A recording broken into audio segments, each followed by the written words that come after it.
ставши на коліно, своє полкове знамено, дивлюсь на нього я востаннє, у нез'ясованій журбі, всю кров мою, всі скитання, воно вібрало у собі. Всю кров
Прийшли окупанти до нас в Україну, форма новенька, воєнні машини, та трохи поплавився їх інвентар. Байрактар, Байрактар. Російські танкісти сховались з кущі, щоб лаптем посьорбати довбані щі, та трохи у чах перегрівся навар. Байрактар, Байрактар. Приперли зі сходу до нас барани для восстановлення великої страни. Найкращий пастух баранячих отар. Байрактар, Байрактар. Хто воде всяке озброєння різне, потужні ракети, машини залізні, у нас на всі доводи є коментар. Байрактар, Байрактар. Вони захопити хотіли нас зразу, а ми зачаїли на орків образу з російських бандитів, робить примар. Байрактар, Байрактар. Російська поліція справи заводить, там вбивцю рашистів ніяк не знаходить, хто винен, що в нашому полі глухар. Байрактар, Байрактар. Веде пропаганду кремлівський урод, слова пропаганди ковтає народ, тепер нове слово знає цар. Байрактар. Байрактар. Байрактар. Байрактар. Байрактар.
Yes. The Leaf Spring Army sends its regards.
everyone. I'm the Enforcer, and I'm accompanied by Enforcer Matt.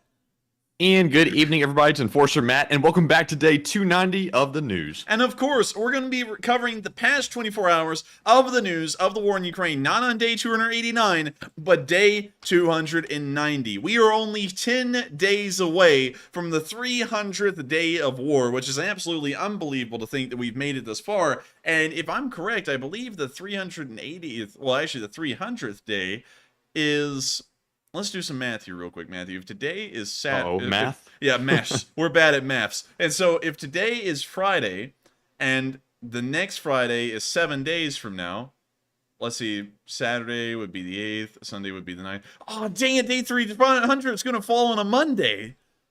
Oh, man. Man. Well, we might actually make an exception for day 300 and actually run a stream on Monday. We don't know. Not making any guarantees, but maybe. Anyways, it's time for us to move on into the news because today the Ukrainians have been able to hold on to Bakhmut again. On day 290, we saw literally no frontline movement at all, except for this one little bit down here, but we'll discuss that in a second because it appears to be something that you wouldn't expect. Anyways, it appears that the Ukrainians have been able to hold on to the chicken tender, and someone's actually given me an interesting bit of information that I'm going to share with all of y'all. The chicken tender is not a natural hill. It's actually a landfill that's been reclaimed. So at one point, this was a massive heap of trash outside of Bakhmut, and in recent years, it was reclaimed. They put dirt over the trash, and then they started growing a small forest on top of it. And so the hill's not even natural, but it's assumed that it's about 150 to 200 feet off the ground. It's still a dominating position compared to the plains that surround the rest of the area and the ridgelines behind it, and so it is still incredibly important, although it's literally a pile of trash underneath the dirt, which is kind of crazy. Anyways, they haven't taken any more ground on the chicken tender. They haven't taken any more ground on either highway, once again, because the Ukrainians still control the hill and they're firing down in both directions, and the Russians have not tried to push back into the southeastern end of the town of Bakhmut. And so from what we can tell, at the actual city of Bakhmut, on the Bakhmut front line, nothing has happened at all, and the Ukrainians have been able to hold the line today fairly well. Moving a little bit further north, we back up from 24 hours up till today, which, you believe it or not, there's no frontline movement whatsoever in this area as well. It appears that the Ukrainians were able to either hold the ground that they had in between Soledar and Krasnoora, or the Russians, in their attempt to go into a quote-unquote protracted war, have not even tried to push forward today at all. And so the Ukrainians have just been bombarding them and obliterating them where they're sitting. Meanwhile, down in the Andriivka and Kurtamivka area, we did see that there was a small, very small shift right here. And it appears that this may just be the people at Deep State UA repositioning the map. That kind of sounds a little crazy because usually whenever you see frontline movement, it's usually because the units move somewhere, but if you look at this amount of ground that they've changed, it's literally non-existent, and it's also on the railroad tie, so I think they're just trying to further make the front line a little bit more accurate by moving this around a little bit, because it doesn't really change the position or the status of the Russians in this area by any means. They're still pinned down from the ridgeline behind Klishivka, and they're still not making any ground in this area as well. And so the entire Bakhmut front line has been ground to a complete stop today. The Ukrainians are still holding their defensive positions and grinding down the Russian forces that ever try and push forward onto them. And so now that we've gone over the frontline analysis, it's now time for us to get into those very interesting videos, starting off in the farthest north area near Sperne, where we saw that a Russian vehicle was destroyed by the Ukrainians. And so without further ado, you guessed it, it's time for the video. You can hear the Chad music playing, you can see the Russian vehicle moving up over there, you can also see the missile flying in at the exact same time, and they meet together at the same spot. A fate that was meant. I guess you could say it was a boom at first hit. That was a very cheap pun. But you can see that the Russian APC was blown away, which is the most important thing to get out of this entire ordeal. And so once again, another Russian APC biting the dust. With that, we're now going to be moving on into the next bit of news, further down in the Belorivka area, where we can see that some Ukrainian drones took the lull in the fighting today, apparently because the Russians may not be able to fight any longer, to drop some bomblets onto them. We can also hear some rock music playing there, and we can see that their dugout is made out of trash, very typical of the Russians, something that we would expect at this point. And we now see them dropping a bomblet right down into the opening. And it explodes. Oh. The pieces of trash go flying into the air, and I think that the Russians that were under that large tarp are no longer. The drone's still looking down at the pile of trash. It appears that there is some movement.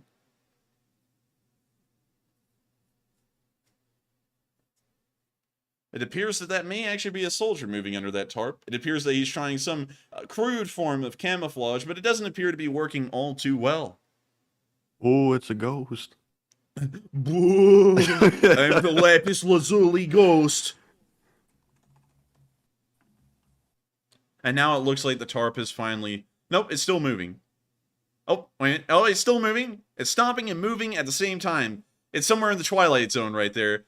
And now it's gone completely back into the dugout, and they've disappeared like some kind of a little, like, endangered turtle. And so with that, that's the end of that video, but once again, giving you a really good idea of what's going on around that area, which is just the Russians once again getting obliterated, looking like a bunch of dorks, and then hiding inside of their dugouts. Moving on down to the Pokrovsk area, we also saw that a Russian gun was put out of action today by some Ukrainian artillery. Some very accurate Ukrainian artillery, mind you. Of course, we got to mute it, because it's got music. But what y'all are about to see is shocking. Now I sound like a clickbait channel. Some bots would actually say that I'm already am a clickbait channel, but I can assure you I'm not. We can now see the artillery coming down onto the gun pit. That one actually landed right on top of the gun pit. The second shot always hits. We now see smoke coming out of it at a continuous rate, meaning that some of the machine gun rounds may have been hit and are cooking off at this moment. And that also means that the crew members were most likely hit as well, and they're cooking off in their own way. We now see the third shell hit for posterity's sake, and it landed in front of the pit.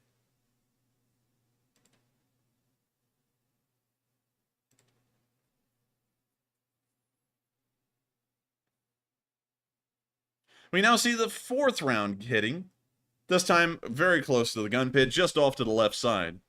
With that, that's the end of the video, but once again, you get a really good idea of how good the Ukrainian artillery is and why the Russians fear it. Now, Matthew, now that I sat there and said the clickbait joke earlier, I gotta do this. Russians hate them. See how this Ukrainian artillerist made 10 Russians disappear with one simple trick. With that, we're now gonna be... Yes. With the weird picture over the title. Yeah, you know, it's like a picture of like someone like popping a zit or something like that, and then they put that caption on it. You know, it's something horrendous. Anyways, it's now time for us to move on into the next bit of news. This time, behind the lines a little bit, but in the Bakhmut town area, where we saw some Ukrainian soldiers in Bakhmut. We gotta mute this as well. And now it's time for some high-class narration.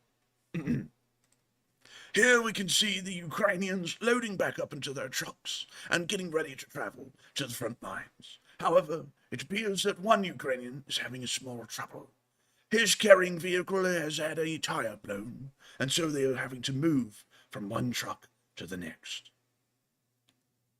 This could, of course, very much damage the mating season, as these young Ukrainians are traveling upstream to be baptized by the fire. With that, that is the end of the video, but that gives you a very good look at the migrationary, what the hell would he call it? The migrationary trends of the Ukrainian armed forces. And so with that, we're now going to be moving on to the next clip behind the lines, and this one was a little bit sad, actually, so I have to get a little bit more of a serious tone for this. We're about to watch a video of a boy who's been living in Bakhmut ever since, you know, probably since he was born, and he's gotten so used to the artillery shells landing near the front lines and exploding, and quite close to him, actually, that it doesn't even faze him anymore. And it's really sad to think that a 7-year-old kid has gotten so used to the sounds and the horrors of war that it may as well just be background noise to him. And so with that, here's the video.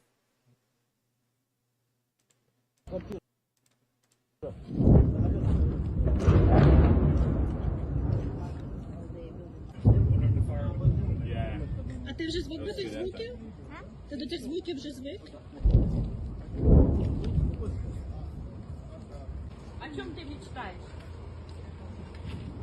Чтобы закончилась война.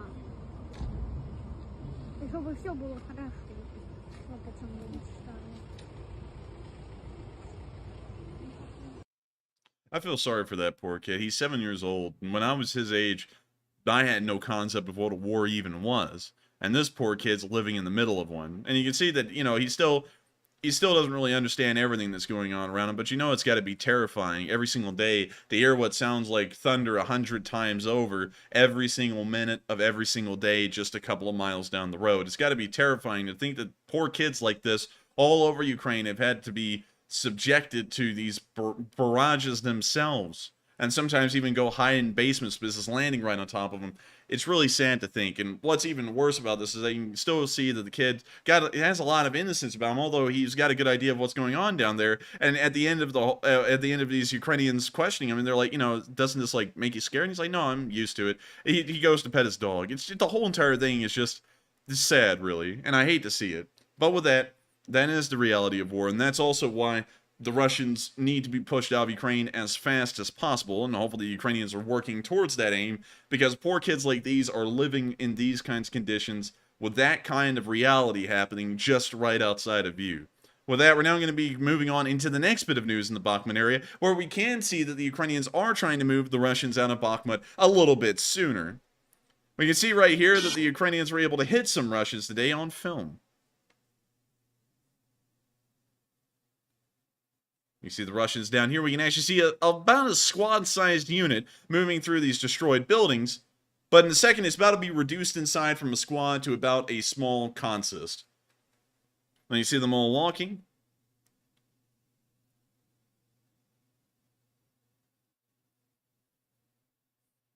And now we can see a red arrow pointing right there. We can see the Russians moving through the tree line. We can see a few pixels moving, which shows that they are there. And now we can see an artillery shell landing right on top of them, and hopefully that helps the battle to end a little bit quicker. With that, that's the end of the video, but a huge credit to whatever unit this is. For some reason, their unit badge shows some ray guns from Call of Duty and a drone at the same time. Really interesting badge. We've never seen it before, and apparently the name of the unit is Scala. We don't know what that means, but if anyone knows, let us know in the live chat. And also really nice to know that they're still blasting away the Russians in this area. With that, we're now moving on into the next bit of news that is actually not in the Bakhmut area, but outside of Bakhmut. And so to wrap it up again, once again, the Ukrainians are holding the lines incredibly well, and we're probably not going to see any changes of that in the near future. I believe that the Ukrainians will be able to hold on to Bakhmut during the entirety of the battle, and even begin to conduct a counterattack once the Russians get worn down enough, which should be coming in the near future. I can't really say when, but probably at least in a month or a little bit longer. We're now going to be moving out of Bakhmut and into the fun times in Russia, because one thing that Russia has been able to do today is been able to entertain me, and probably all of y'all, quite well. Starting off in the Far East in Bernal, we actually saw that a tire factory caught on fire. This tire factory produces the large amount of, I guess you could say, larger size tires for a more adept description, that are used for military vehicles and civilian vehicles as well. And we can see that it's going up in a large flame.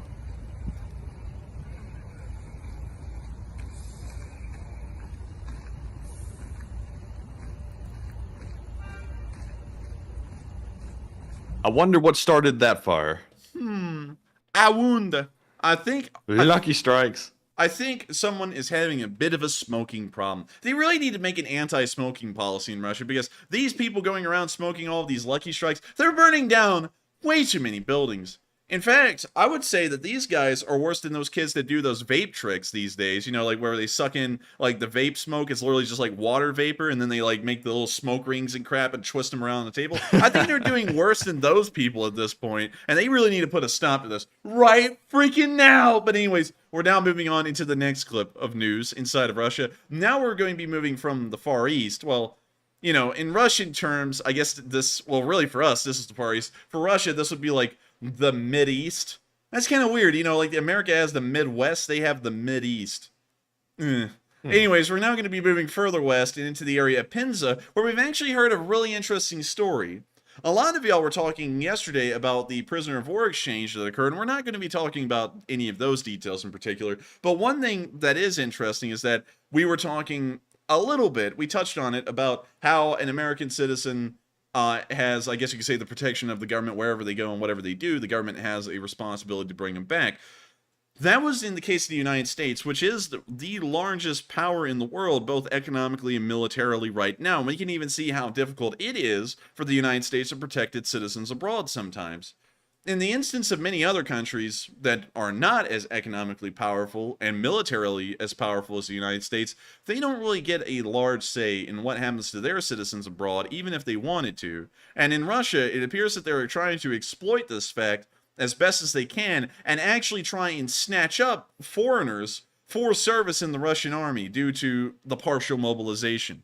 And so let me show you all this video, because this is actually insane to hear and see that apparently foreign citizens are now being conscripted into the Russian military. And so here's the video. Employees of the Russian military enlistment and registration offices have been warned. They will have a Also, real quick, I'm sorry that you can only hear this in your left earphone if you're listening to this on headphones. I have no idea why that's the case, but anyways, we're going to let the video continue. to work in January and February. They were ordered to review the cases of conscripts and contractors in order to send summonses and then mobilize them, that we can explain publication reports. What we have to do is unclear. Officially, the mobilization in Russia has not been completed, and now everything has been shifted to the regions. But if mistakes suddenly happen, and they will certainly happen, then the employees of the military registration and enlistment offices and their heads will be responsible. What kind of statement is that, really? Because they say the enlistment offices and their heads will be responsible. But we know that the corruption is so bad in Russia, they can't even hold anyone responsible as to why hundreds of tons of ammunition disappear before they ever make it to the front lines.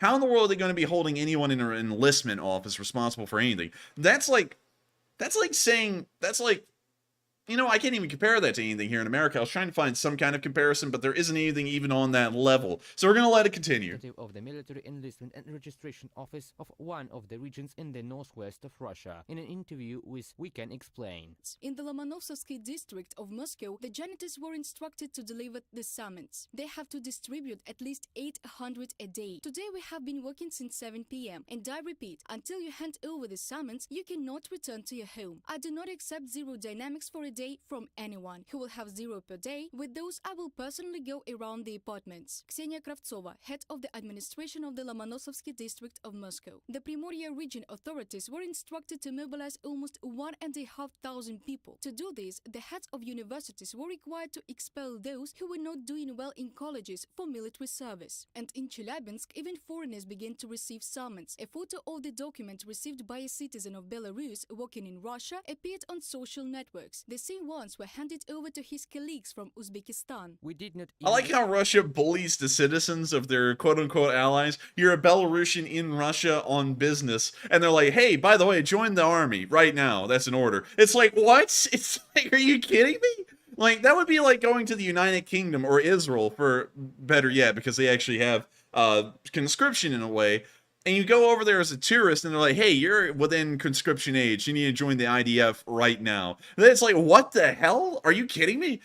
That would be insane, honestly. Imagine that, Matthew. You're on a trip, like on a business trip for your business in Russia, and you get a letter while you're there saying you have to join the military right now. That's an order by law. Yeah, I doubt they're going to want to do that. Also, by the way, I have the volume jacked up heavily because my left ear has been really getting into this news. So when you just talked right there, it sounded like you were like bursting out my right eardrum. So we're gonna let nice. We're gonna let the video continue. Expect that this could happen because we do not even have a residence permit in Russia, let alone citizenship. We have summons to come tomorrow. They threatened me with dismissal, and the other guys have almost all quit and gone home. The brigadier says that they say there is a decree by Putin that provides for the mobilization even of those who are not citizens of Russia. Citizen of Belarus in an interview with Astra publication. COVID mobilization is taking place not only in Russia. They also began to call men to the military enlistment office in neighboring Belarus. In short, they called me to the military registration and enlistment office, and they glued me such a sin. Other guys are also called, but they are glued for some reason, not to everyone. What does it mean? About 700,000 people left Russia after the mobilization began. In order to return those who fled mobilization abroad, Russian Senator Andrei Klishas proposes to make it more difficult for them to work remotely in Russian companies. Many of them have fled, but continue to work for Russian companies remotely. Can we change the law? Oh my gosh, man. This guy is employed by the Russian Federation. The man is the living embodiment of Humpty Dumpty. Oh man, you roasted him like horrifically. Hang on. Y'all keep this guy in mind. Hang on, I'm gonna pull this up off screen, and y'all see what I mean.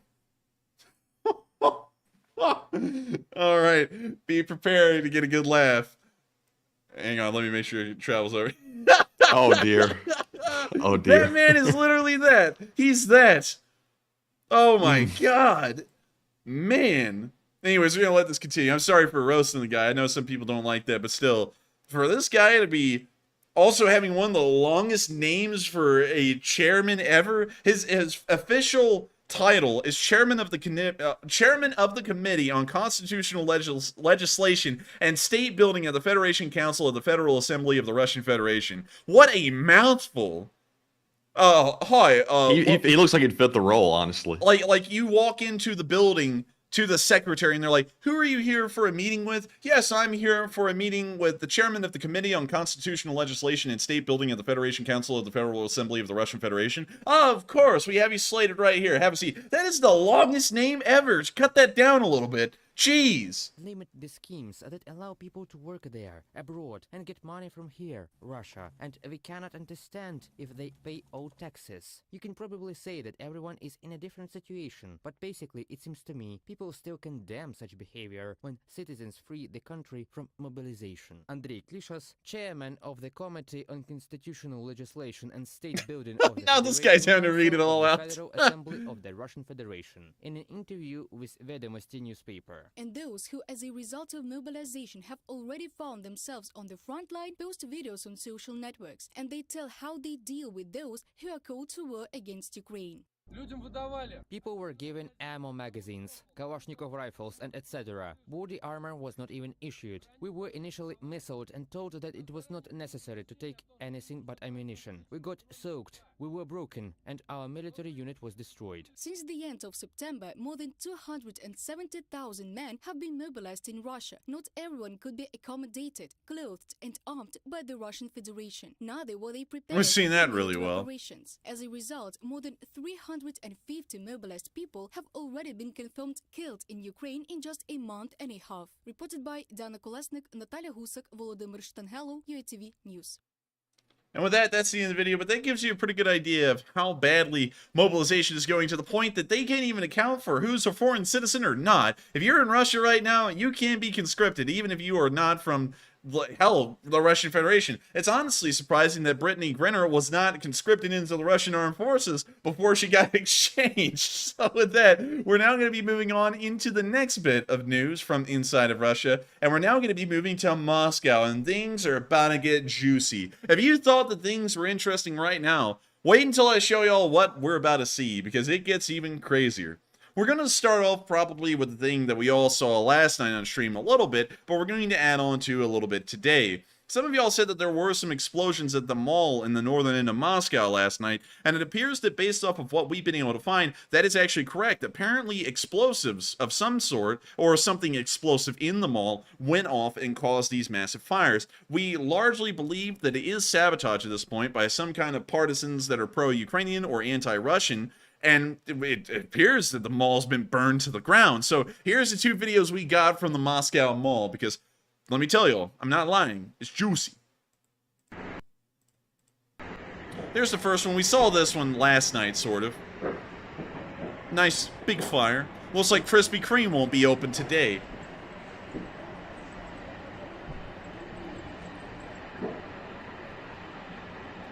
I see some folks saying it could be an insurance scam.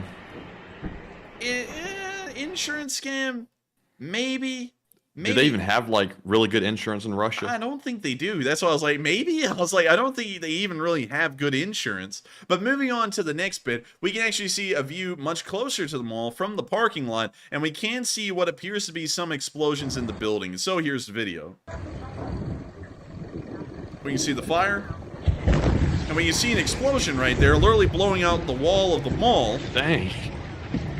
So I don't think it was an insurance grab. I think that was actually an explosive that was in the mall and went off, because that was actually pretty powerful. It literally blew out the whole wall.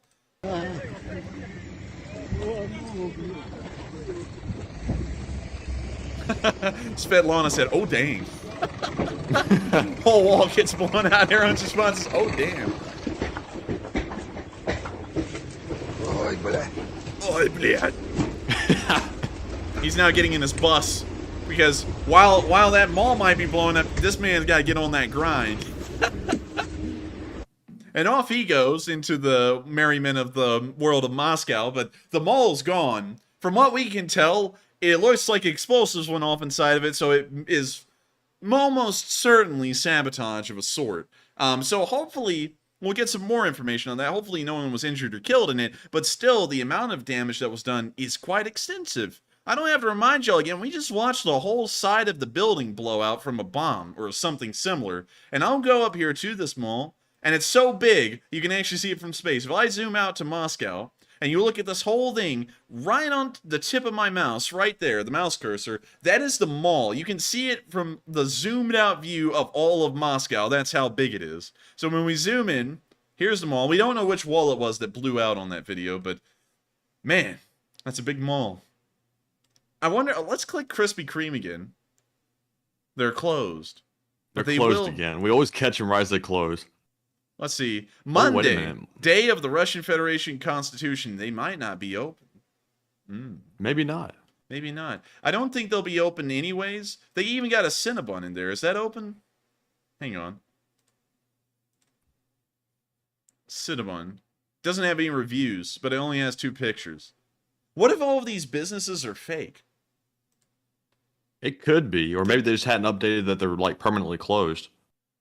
This is a review of the subway in Russia. Now, I already have low standards for Subway, but it looks like this one's actually managed to eke out a 4.1, which is exceptional for a Subway. But let's read this review. Terrible staff, disgustingly undercooked food, escape your health, and escape your health and your loved ones. Escape your loved ones. Like you just hop out That the translation window. might be a little bit messed up. That's actually hilarious. Escape your health. Like just drop dead and your loved ones. Just leave your kids and your wife behind. Just go running for the hills. Man, honestly, sometimes reviews can be a trip of their own. It looks like that's the only funny one from Subway. Is there reviews for McDonald's? We know that this has been turned into Tasty's period, and there's only one review. Another McDuck. What the hell's a McDuck? On the It's the territory new McDonald's. on the territory of the Mega Kimki Shopping Center, the territory of the Mega Kimki. This thing's apparently a aggressive nation conquering land around it. But it is not located on the territory of the food court. That is actually a liege, a lordship, or I guess you could say a fiefdom of the Mega Kimki Mall. Everything is like everywhere else in McDonald's. There are always a lot of people. Not in America. You would find someone dead before you find them at a McDonald's here in the United States. There are seats by the window with a view of the Leningradka. Oh, that sounds sweet. I would love to look at the Leningradka while I eat a hamburger. I bet that's really a good juxtaposition of worldviews. You're eating a capitalist American hamburger while you're looking at a communist statue of apparently Lenin. Pretty funny, actually. Kind of ironic in a way. Honestly, I could probably look at all these stores in this mall for days, but I'm not going to bore you all with that, although the reviews sometimes are hilarious. And by the way, everyone, if you ever find yourself to be a little bit stressed, remember, escape your health and your loved ones. Anyways, it's nice to see that the mall burned down. Once again, hopefully no one was injured or killed. While we would like to see the damage is being caused to the Russians, I still don't want to see civilians getting killed, even if they sometimes seem dog-headed and quite stupid in Russia. I think that would be a little bit too low. So with that, we're now going to be moving on from the mall in northern Moscow, and we're now going to be moving down into Moscow proper. But before we get to that, we got one more bit of news before we get to the juicy. Because that thing in the middle of Moscow, I'm telling you all, that thing is juicy. We're going to move to the next clip where we can actually see that a couple of Russian soldiers actually made a training video on how to avoid getting bombed by drones. So, we can already see that we're starting off to a good start. The rifle is aimed right at this man's shin. He is on the floor. Things are looking good. So let's see what we got here. Also, it looks like that literally says Bliat on the wall. I think. It looks like it. Видео о том, как спастись от квадрокоптера, сбрасывающейся гранаты. Мы приведем схему действий. At one point, this room was a KGB torture chamber. наблюдает квадрокоптер с гранатой. That's the bomblet. He's holding an apple. It's a bomblet. Is that literally an apple? Делает перекат и считает про себя. 221, 222, 223. На 223 он должен будет принять положение, которое мы сейчас покажем. Наблюдаешь? Да. Готов? Да. 221, 222. Oh my God! Damn. Oh my God! He rolled Quick, away. quick, slow-mo, slow-mo! Oh my God! He's just learned how to defeat the drone bomblets. That's it. Ukraine lost. That right there is a game-changing move. All right, now it's Mr. Lunchtime's turn.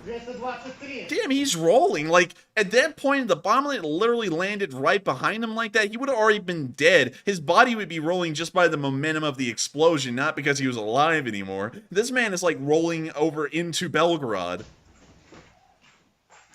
And now he's huddled up because at this point in reality, which apparently they've accounted for in training, his body is so screwed up by the shrapnel inside of it that at this point you really don't have enough more energy than to just bundle up and sit there. So,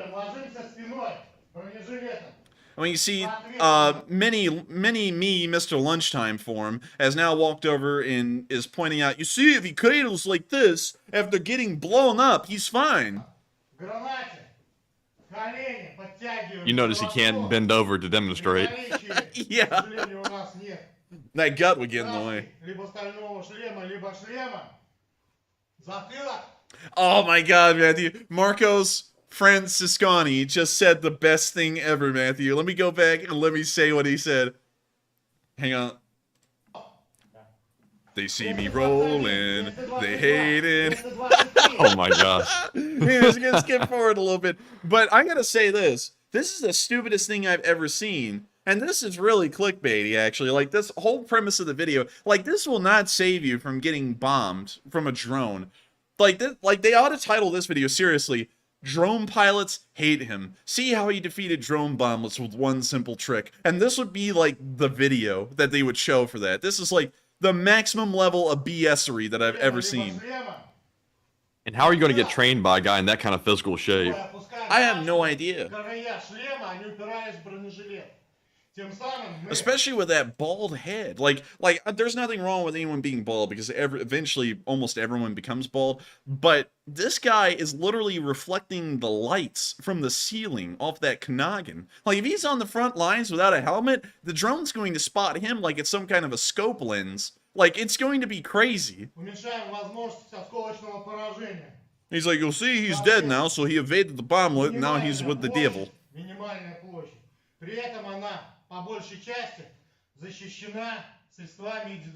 don't know what the hell he's explaining that deeply about him laying on the ground. I don't know. Also, I love how this punching bag's been swinging throughout the whole video, and it's never stopped.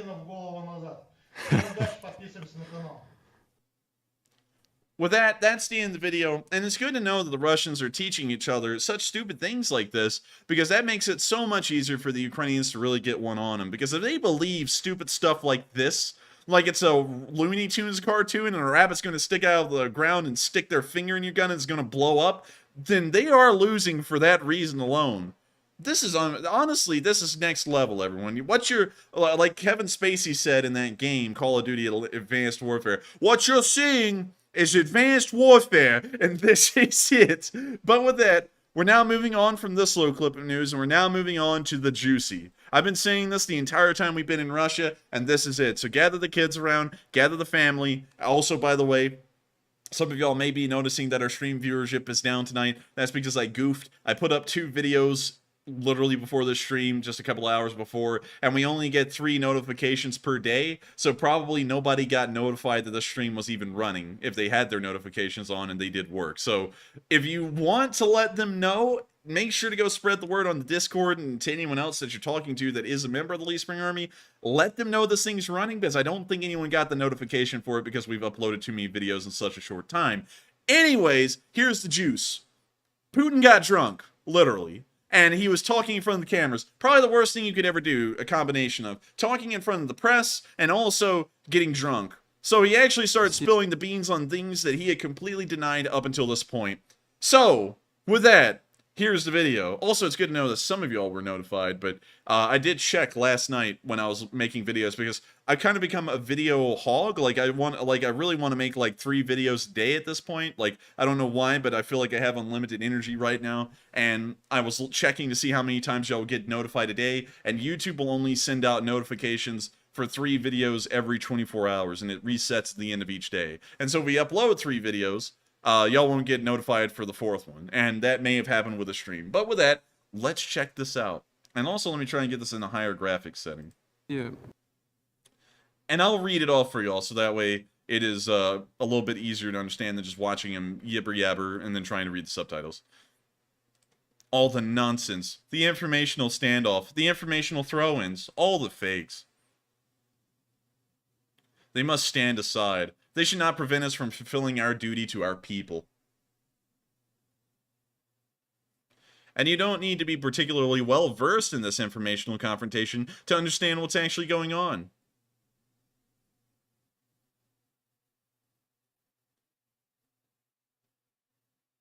There's a lot of noise right now about our strikes against the energy infrastructure of the neighboring country.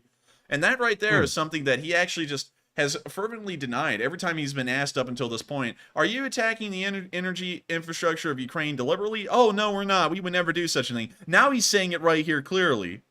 And then, of course, some bots are going to be coming around. Did he say that word for word? Go watch the video that I put out today of addressing some of the bots. You wouldn't believe what they still believe. Anyways, it says, right now, about our strikes, he admits they're Russia's strikes against the energy infrastructure of the neighboring country. He says it right there in plain language. Yes, we are doing it, but who started it? Who struck the Crimean Bridge? What the hell? Didn't Russia invade Ukraine like on the 24th of February about a year ago? Isn't that what really started the whole thing? Now he's acting like the Crimean Bridge is where this whole thing kicked off. Come on. Who blew up the power lines of the Kursk nuclear power station? Nobody? We never even heard of that. Who is not providing water to Donetsk? Well, that would be you guys. Y'all are responsible for him. Not providing to his water to a city with 1 million population is an act of genocide. No one said a word about it anywhere. At all. Complete silence. You know, it's interesting, though. He's not really throwing any shade at the Russians who have killed tens of thousands of Ukrainian civilians, not indirectly, but by shooting them inside of basements. I like how he's not really covering that. Just as we make a move, do something in response, noise and crackle start for the whole universe. How? Well, that's good to know that at least he understands that the entire universe is against him. I thought he was living in a bubble and he actually thought that people liked him. But apparently, even in his mind, the entire, not just the world, the universe is against him. Like, hell, Captain Kirk's against him. Who else? Darth Vader in a galaxy far, far away. He's also against him, according to Putin. Hell, even the Emperor of Mankind. Actually, I'm sorry, the God Emperor of Mankind from Warhammer 40k, even he's against him. The whole universe is against him. Every time they do something, everyone hates them. The Russians are just simply misunderstood.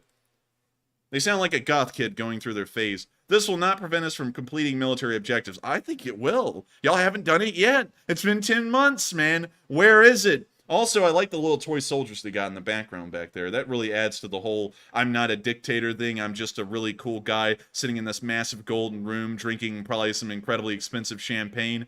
Look at that. Look at that, man. Those are literally toy soldiers. Yeah, seriously. And also, in case y'all don't know who these people really are, they are the... Let me try and remember what it is. The Prez-Urbansky Regiment, I believe. Or the Lifeguards, something like that. And let me see if I got this. Here we go. I think they're the reformed ones. The Simonovsky Lifeguards Regiment. Nope, that's not it. Wait a minute. Nope, that's not it. Hang on, let me go back. Kremlin Guard Unit. Apparently I forgot the name of it. The Kremlin Regiment. The Kremlin Gremlin Regiment. They actually call it the Presidential Kremlin Regiment. Now, let me try and find a picture of the uniforms like we just saw, but let's get a better look at them.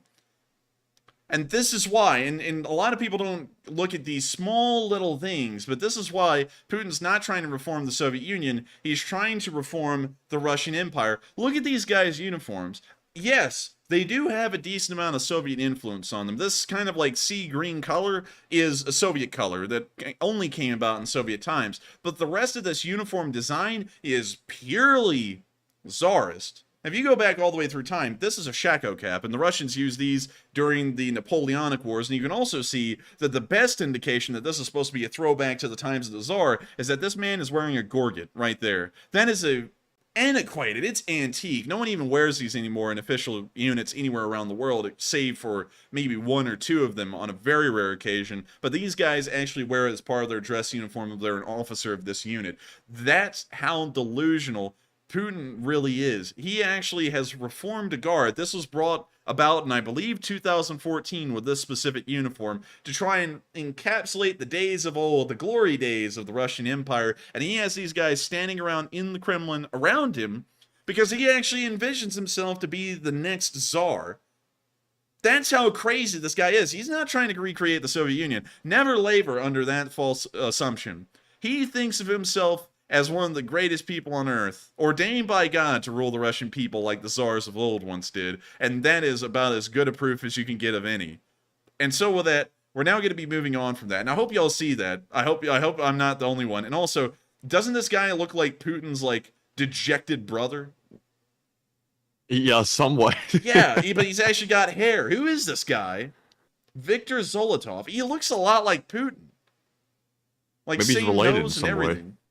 Maybe he's like Putin's body double. You know, like he was like a clone made in the lab or something. Anyways, we're now going to be moving on from that little bit of news and from drunk Putin, which I wish we could have gotten a little bit more film up, because I think if he had stayed on camera, he would have spilled even more info. But with that, that's all we have from Russia for now. And you can see that things are getting kind of a little wild in there. And we're also seeing some crazy stuff said by the Russians, which is kind of completely pulling apart the beautiful, well, not beautiful, it's actually an ugly, but carefully crafted tapestry that they've been making about their own story and what they're doing in the war.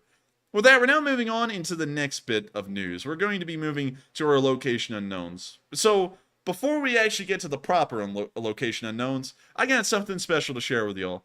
Someone's actually made a 12 Days of Christmas song, but it's Ukrainified, or Ukraine warified. And so I want to share this with y'all because it is a classic. And I think this will be around like Mariah Carey's All I Want for Christmas Is You.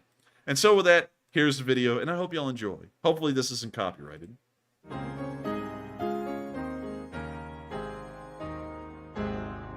For his swift operation, my dears are gave to me 12 rifles rusting, 11 tampons swelling, 10 turrets flying, 9 drunkards driving, 8 rockets swerving, 7 dragons teething, 6 skin flutes playing, 5 toilet seats,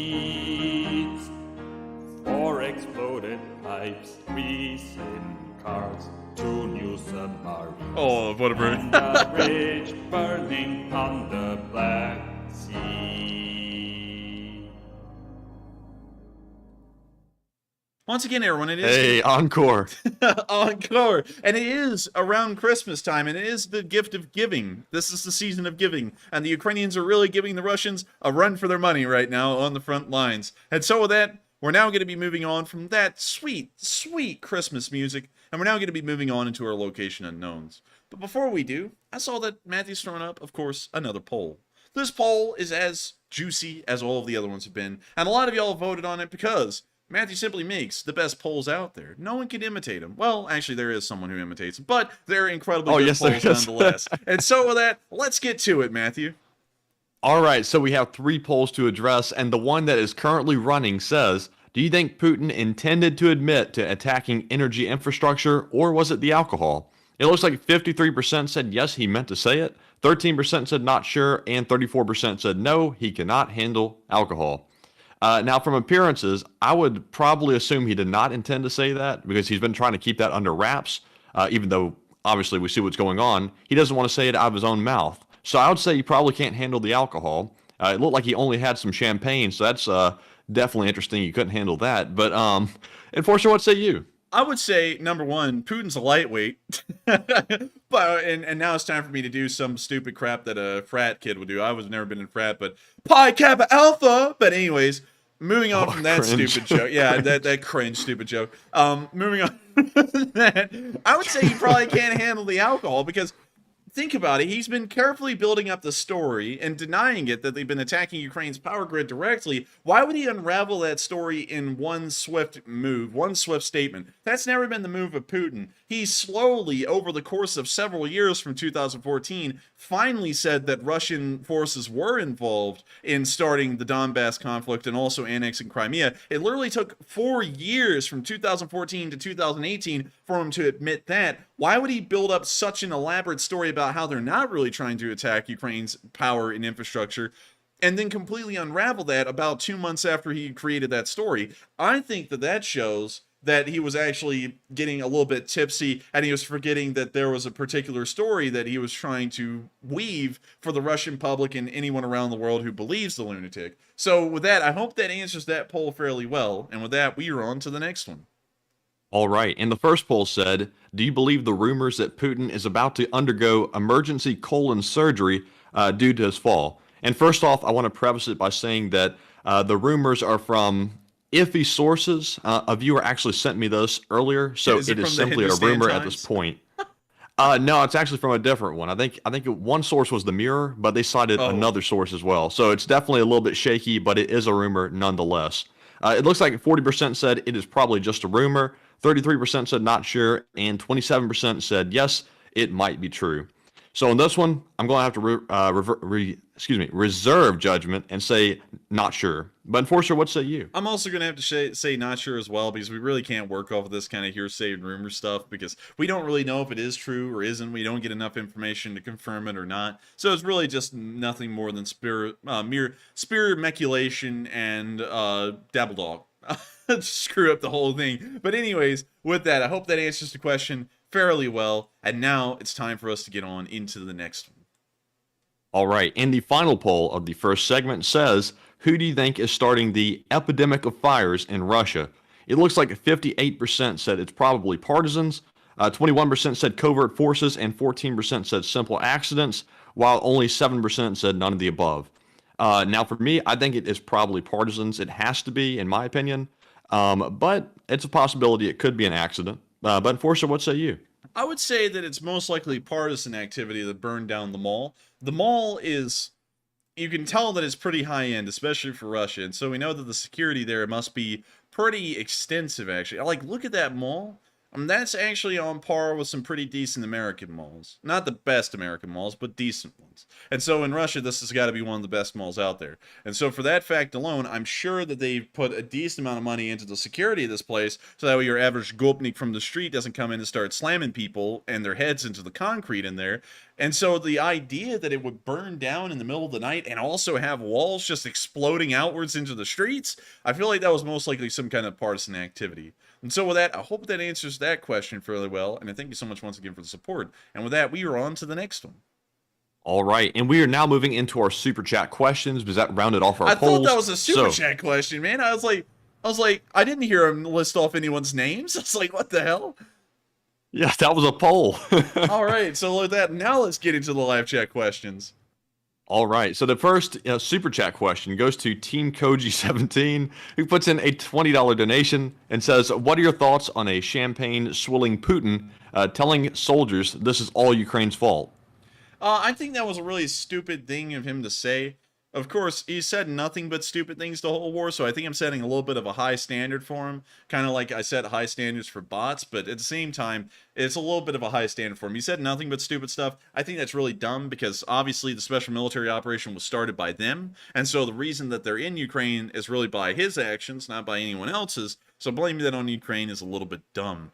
So with that, I thank you so much for the support. I hope that answers the question fairly well. And with that, we are on to the next one. And thank you so much once again for the support and helping this channel to keep on running. Also, I'd like to point out a bot. We got a bot. Matthew just took out another one. Jimmy the bot. Utilize on Russia. Utilize on Russia.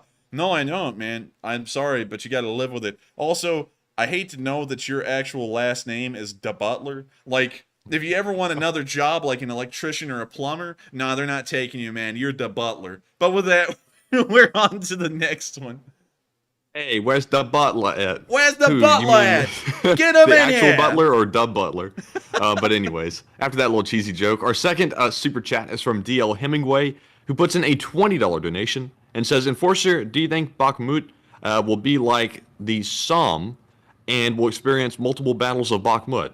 I don't think we'll be experienced. Well, actually, I'm kind of mixed on that one. There's two results to this thing because there's no surefire and clear answer, although I usually give them nowadays. There's two results. Either the Russian forces are depleted, the Ukrainians counterattack, and we see the Ukrainians fighting on the Putler line somewhere around Popasna here in the future, or the Russians, I guess you could say, peel off of this offensive, kind of like we see them doing a little bit right now. The Ukrainians conduct more offensive actions in other areas of the country, like in the north near Svatove and Starobilsk, and further south towards Tokmak and Melitopol, and then we see the battle begin anew at some other time in the future. Those are probably the two likely results that we'll be seeing here. One result that is highly unlikely, a third option, is that the Russians actually take Bakhmut and the Ukrainians are defeated in that battle. That is highly unlikely considering the amount of ground they make for the amount of casualties they sustain, so I consider that to be a highly unlikely option, so I only rule it down to those two. But I think that it is a decent possibility. It's about a half and half possibility that we may have 3 or 4 battles of Bakhmut. It may not be just 2 of them, but at the same time I also have a little bit of, some higher expectations for Ukrainian forces in this area and what they've already been doing. And so I'm expecting that they could push out the Russians with ease at the end of this battle, considering how weakened and depleted their forces will be due to attrition. And so with that, I hope that answers the question fairly well, and we are on to the next one. All right, and our third and final one for the first segment goes to Rust and Rot, who puts in a $17 donation and says, does the complexity of the Abrams make the Leopard a better option for Ukraine? The beautiful Abrams. The M1A1 Abrams. That would be the one that would be sent over. A lot of people think it may be the M1A2. I think it could be sent over, but we largely export M1A1s as our go-to. And also we retired a lot of them from the Marine Corps, so we know that there's a lot of them around in storage that we could just throw away. So also let me find y'all one that I like. I'm honestly not a big fan of the desert camo. I really like the NATO tricolor SARC camos that are used on the Abrams. I think they look good. But anyways, oh no, the desert color is definitely better. Get the hell out of here! Look at that. That looks great. That looks really cool. It looks all right. Let me find M1A1 Abrams Korea. Let me show you one there. All right, so let me find you a good picture. Man, every time I ever see a picture of American tanks and equipment in Korea, for some reason it always looks so dirty. You know, like it's like it doesn't get cleaned out there. It probably doesn't, but that is a NATO tricolor SARC camo. We use that a decent bit. In fact, that's our go-to camo outside of being in the Middle East, and it's pretty nice. But moving on from that, that's probably the camo that the Ukrainians would receive these tanks in. And I think that you have a really good point talking about the mechanical complexity of an M1A1 Abrams. The Leopard 2 A4 actually uses a diesel engine, I guess you could say kind of like a normal one you would find inside of a car, while the M1A1 Abrams uses a jet turbine. And let me find a picture of the Leopard 2 A4 to show them side by side, and maybe we'll get some pictures of their engines here in a second. But that was a really good question, so I want to make sure to try and dissect it the best we can. Let's see here. There's the Leopard 2 T14, which was a prototype of the Leopard 2. They're kind of like in between, like, just absolutely mutilating the Leopard 1 and finally making the Leopard 2. We can actually see a Leopard 2 A4 right there in 1986. But anyways, getting past all the little fun facts and tidbits about this thing, the Leopard 2's engine is a lot easier to maintain than the Abrams. However, the reports of an Abram being difficult to maintain largely come from the fast-moving units of Desert Storm and the invasion of Iraq, where the filters of these jet turbines would get filled with sand, and so an M1 Abrams tank usually had to stop almost every 2 hours in the desert, so that way they could completely almost take the whole engine apart, get the filter pretty much sprayed out, get all the sand out of it, and then put it back in and keep on trucking. And so that's usually where I guess you could say most people explain that these things are overcomplicated and very very labor intensive to keep running, is usually because of them being in desert environments. But in an area like Ukraine, we know that the filters are not going to get that dirty that quickly, considering that there's no sand there, unless you were talking about the Oleski Sands Nature Park down here, which literally is just a large bowl in southern Ukraine. So it's not the entirety of the front, and there is no front line there right now. And so that is true, however. It is a little bit more difficult to maintain a turbine engine than a diesel engine.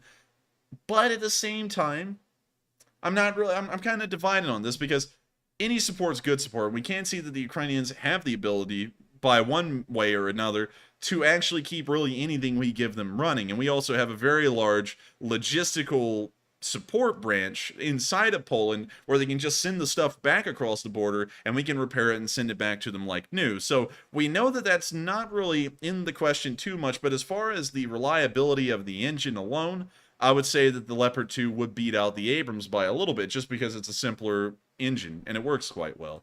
Let me see if I can actually find y'all a picture of these two engines. Let's see, power, weight, looking for the engine. MTU, let's just put that in and show y'all a picture of this. So here's the engine that's inside a Leopard 2. It's this big beefy boy right here. That is a big engine, actually. The thing's massive. Almost like a maritime engine. Like, that thing could power... Oh my god, look, there's an actual picture of it out of the tank. That's how big it is.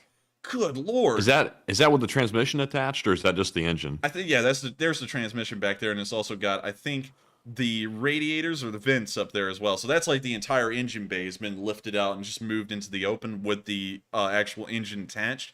But if we look at the M1 Abrams engine, let's find the exact name of it. It's like a General Electric something, I believe. But let me go back and make sure. I know it's a Honeywell. Honeywell, as a kid, we actually had a Honeywell heater, which is crazy to think that they actually also make jet turbines as well. We can actually see a picture of them lifting one out. And I believe this is actually during Operation Enduring Freedom in Kuwait. So you can actually see that they're having to pull the whole thing out to get the filters blown out with the sand. But still, that's how big the turbine is. And of course, it is a jet turbine, kind of like you would find on a plane. Not the same, though. That's a turbofan jet turbine. I know someone's about to go splitting hairs on that. But still... turbine. A turbine. Turbine. Sorry, not a turbine. That's a headgear. A turbine.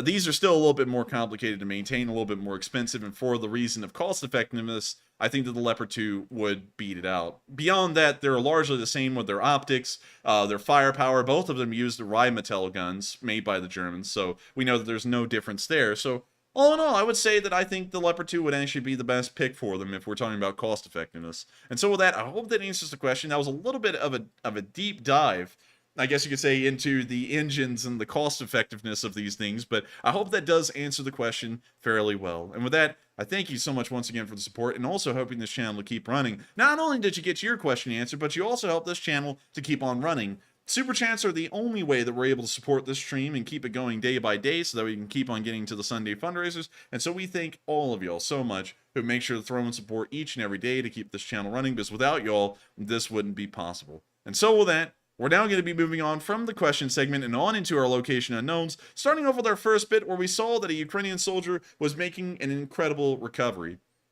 The soldier by the name of Yuri Pavlik actually suffered a gunshot wound in his legs, which may cause some peeling of the muscles from his leg bones, and then an infection, and then they had to cut the dead muscles away, and then they nearly almost had to amputate him. But through it all, he actually managed to walk again, which is insane. It's unbelievable to see how bad off he really was. He couldn't even use his legs, and now he's walking again. A miraculous recovery. And while you can, of course, attribute this to the doctors, and this may even be the work of revived soldiers of Ukraine, it also has to be attributed heavily to this man alone. His spirit, it was undefeated, because a lot of people can get discouraged during this kind of recovery and rehabilitation. It takes such a long time. But let's watch this video and just watch this man go from lying in a bed and hardly being able to pull himself up to actually being able to walk again. It's incredible. He's now getting up and using a walker, and we can see that he's starting to get the use of his legs back. Now he's able to walk on his own a little bit. Although it's still proving a challenge, he's improving every single day. We now How long has it been since he got injured? probably several months. These kinds of recovery That's programs, fast. yeah, these kinds of recovery programs are somewhat long when you really think about them, but incredibly short considering the injury he's sustained. And not only was this man a hard-fighting warrior on the front lines, defending millions of people, the entirety of the Western world, he's a hard fighter for himself and making sure that he can walk again. And for that reason, while this isn't really Frontline news, I wanted to share his story because it was absolutely incredible to watch this in a small video segment of how he went from not being able to walk in his legs. You could see that there was a lot of problems through the bandages. His legs were pretty much seeping out of the bandages, to now he's able to pretty much walk again entirely on his own. It's incredible. And so with that, we're now going to be moving on from this bit of location unknown news and on into the next bit where we can see another Ukrainian MiG-29 in flight. I'm really proud of the Ukrainian pilots as well. They do a terrific job. They've been great the entire time. They've hardly been shot down. There's still aircraft flying, and they still defend the skies. And so here's a video of this MiG-29 going to the skies. And I'll have to mute that because that's pretty loud. And also copyrighted. But we can see the camera's attached to the top of his helmet. We can also see that he's got a Thrasher sticker on the top of his helmet with Peppa Pig. Hey, Peppa the Pig. Oi, man, we're going to kill Russians today. But... Is that supposed to be an orc? I know, it's supposed to be Peppa Pig. Oh, man. But it's another beautiful day out in Ukraine as this MiG-29 flies over the fields.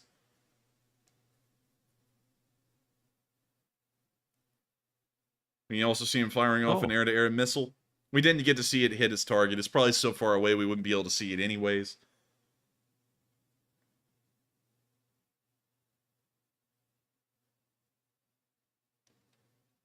And now you can see him landing again.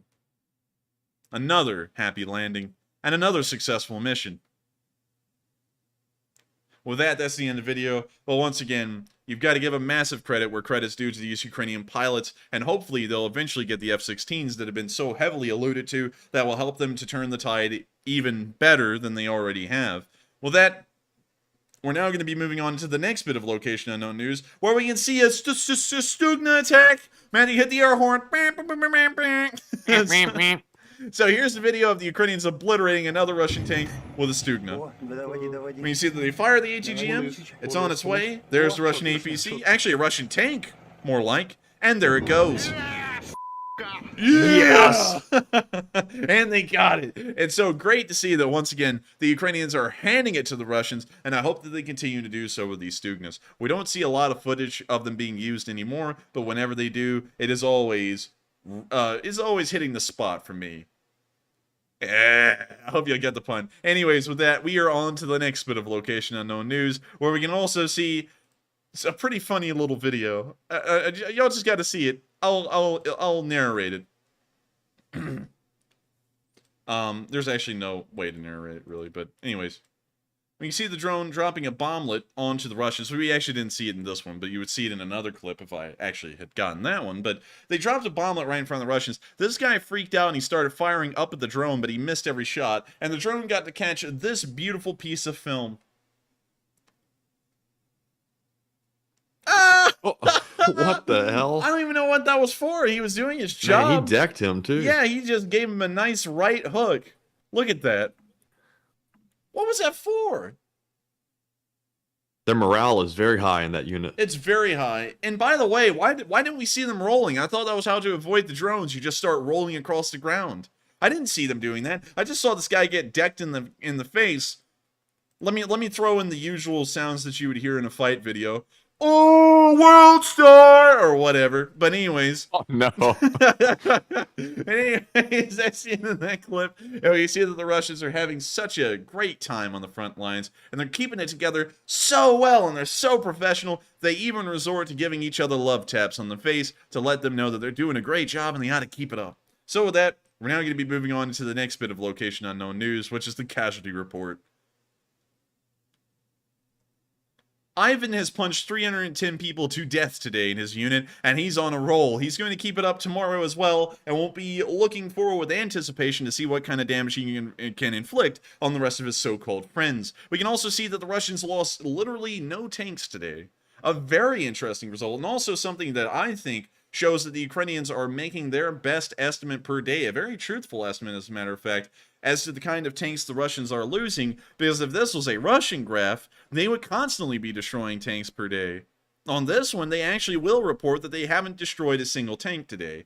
This is also showing that the Russian armor has now become practically a ghost on the battlefield, and the Ukrainians can't even locate any of them on the front lines to destroy. Although we did just see a video of a Stugna obliterating one, so I think we'll see that on tomorrow's casualty report. But they only also destroyed an armored personnel carrier, a singular one, and 3 supply trucks, also an artillery piece, and nothing else. So Russian casualties are really as low as they've ever been. These are some of the lowest numbers that we've ever seen in the war, and it's showing that a large part of the front line is highly stagnant, not moving at all. And the Russians aren't even taking a lot of fire, and that most of the damage is occurring in the Bakhmut area and directly against the infantry, which gives us a good idea that they apparently cannot be backed up by armor, or they're not being backed up by armor as a choice.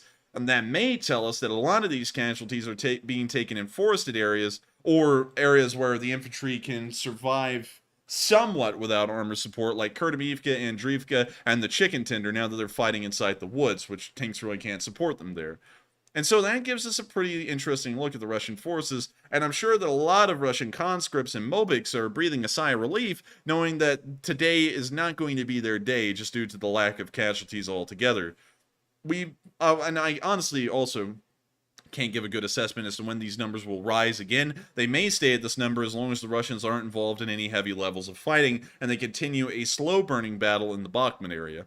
And so with that, that's the end of the location, the casualty report, not the location unknown news casualty report. And with that, we're now moving to the last bit of location unknown news, where we can see the Ukrainians hitting the Russians with one of those older S-60 anti-aircraft guns. And I can't play the audio because it's copyrighted, but when you see them here on the anti-aircraft gun spinning around, you can see the big 57mm gun, and we can now see them firing it. And that's the end of the video. That must have been some serious stuff. I got to be like reacting and flinching that bad. Yeah, look at him. Watch. Flinch, flinch, flinch. Seems like the blast might be getting them a little bit. Maybe. He is wearing headphones, though, or a headset, which actually makes this version of the helmet worthwhile and actually worth wearing. But still, that thing is a pretty big gun. I mean, like, even though it's a dated gun, 57mm is 57mm. That's pretty big. So with that, we're now going to be moving on from the location unknown news. Hopefully they were hitting the Russian infantry accurately with that gun. And we're now going to be moving over to the northeastern area, where we haven't seen anything in major detail today, or a lot of activity at all, except for in the Kremlin area.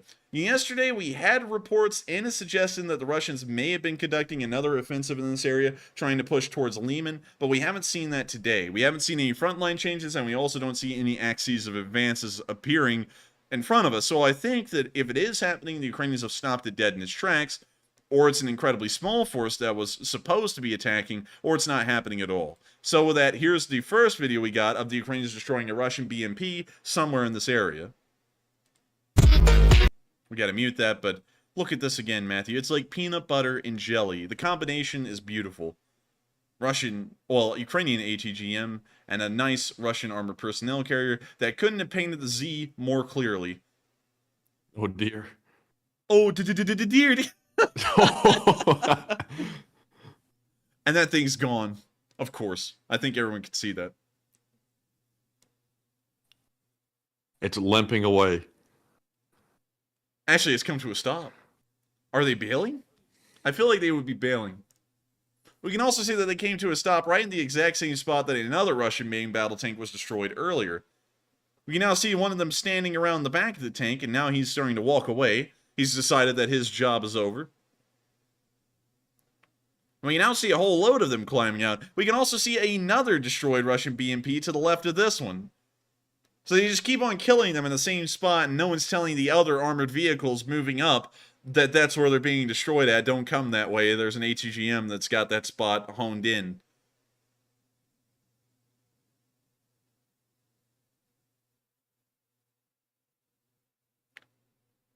Videos like these really make me wonder if the Russians are mentally challenged, because you would think that someone would have communicated something at this point, considering that a $3.5 million main battle tank and about a $500,000 BMP had already been lost right here. You would have thought that one of them would have run back somewhere and been like, don't advance up that road. They've got that thing pinned down. If you move down that road, you're dead. Instead, another one just comes driving up the road, right into the middle of all the other destroyed Russian tanks. They're like, oh, that's odd. They're all destroyed. Boom. And then they get hit too.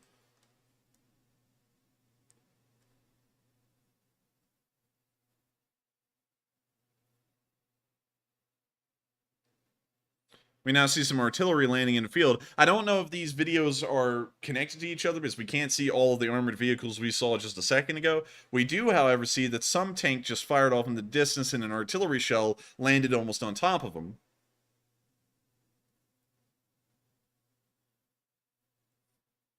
We now see something else hit near that tank.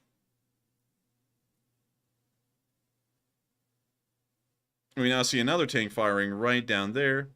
It's moving along right to left, and now it's been hit as well. It may have been knocked out of action right there. That's the end of the video, but once again, a huge credit to these raccoon-looking animals. I don't know what unit that is. They appear to be somewhat new, but they are doing a great job at knocking out Russian vehicles. Whether they're new or not, they're really starting to make a reputation for themselves. And so with that, we're now moving on to the next clip from the Crimea area, where you can see some more Russian vehicles being destroyed. I gotta mute this because this is American Idol music. But we can see that Russian tank just got hit on the direct front of the tank, and it's been knocked out immediately. We actually saw a little bit of smoke coming out of the breach, letting us know that the inside of the tank was blown away. We can now see another one getting blown away. Can we have three? Third time's the charm. There's number 3. Nice little explosion. A primary explosion, and then a secondary one. And if you're really smart, if you're college educated, the third one's actually called a tertiary explosion. Ooh, I'm so smart. I spent tens of thousands of dollars in 4 years of college to learn the word tertiary. Oh my God, tremble before me. I'm really about to start ratting on college, but anyways. We can see now that the artillery has also been landing down on these Russian-occupied houses fairly well and getting them pretty effectively.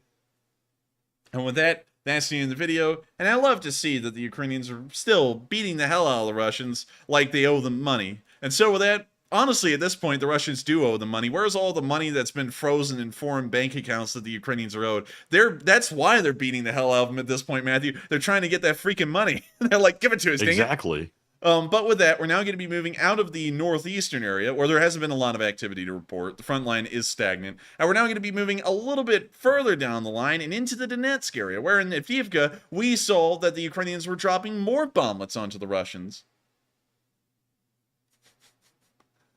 Oh, man. Everyone's ripping on college now in the live chat.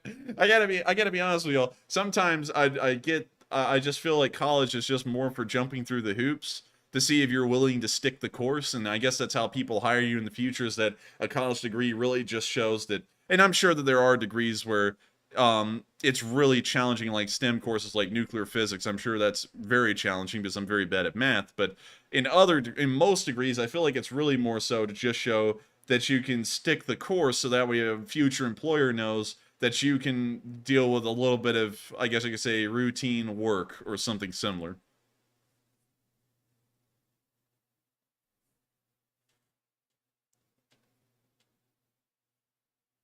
We can now see the drone looking down into the tree line. Matthew, very quiet on my college comments. No comment. No comment.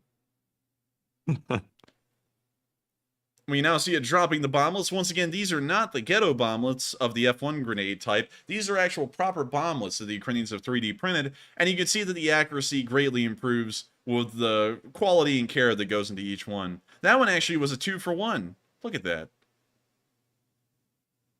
Wait a minute, it was actually a 3-for-1.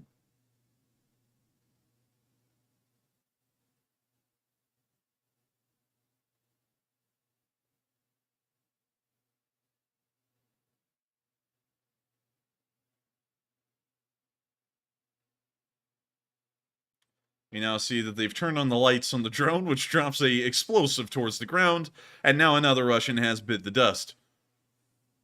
Are they biting the dust, or is the dust biting them? I wonder if that's the question that Russians ask themselves every day when these bomblets explode from the middle of nowhere. And it looks like that guy is going to have a lot of time to ask himself that question and get an answer for it. But with that, that's the end of the video. Once again, the Ukrainians are really giving the Russians the best they got. Moving on into the next bit of news in the Avdiivka area, we also saw a Russian position being hit by Ukrainian artillery. Now, if that isn't intense music, I don't know what is. Here's the video. We can see a white Lada. Is that foreshadowing or what? If you were in high school right now in the 11th grade, an English teacher would make you write a 3-page essay on that right there, because that's called foreshadowing. And they're about to all get their families some free white Ladas. We now see that they're all doing a satanic chant around the house. Yeah, playing Ring Around the Rosies. And now we can see the artillery coming down on them, and it's getting a little bit closer with each round. This is the ashes part where they all fall down. Ashes. Well, actually, now it's the part where they run away. But everyone knows that they're... Oh, my lord, that was a direct hit. That thing flung apart like a Lego set. Look at that. Went straight through the roof, and the whole thing came apart. It's like a Hollywood explosion. A Michael Bay movie. And we can see that we got some front runners out here. They are leading the marathon. Now the clown car is exiting the exploded houses, and they're now running across the fields as well. But these guys are a little stupid. They're going to hang out right where the last shells landed, and I'm sure they're about to get it here in a second. Why is Ivan running? Judging by my watch, they should all get hit by artillery right about now. Oh, wait a minute, my watch was wrong. I need to go and adjust that real quick. But with that, that's the end of the video, and you can see that another Russian position in the Avdiivka area was completely obliterated, and the Russians once again went running for the hills. Do they really run for the hills in Ukraine, considering there's no hills, or do they just... How long do they run? Because I know that they're running for hills. Like, do they have to run all the way to, like, the Caucasus mountain range or something in, like, Chechnya? Or do they just stop eventually and get some water? I don't know. That's a question we need to have answered eventually. How long will the Russians run before they give up on running for the hills? That's something I need to find out. But anyways, with that, we're now moving from the Avdiivka area, and we're now going to be moving a little bit further down the front lines towards Marinka, where we saw some Russian soldiers getting attacked today. Once again, more music. You gotta love music. And you also gotta love Russian straight-line trenches. Probably the best thing they've ever done. We can now see the Ukrainians dropping a bomblet. And looks like one of them got it. I wonder if the Russians started using catcher's mitts, if they would be able to just catch these things. You now see them dropping another one. And it looks like that one was also on the mark as well.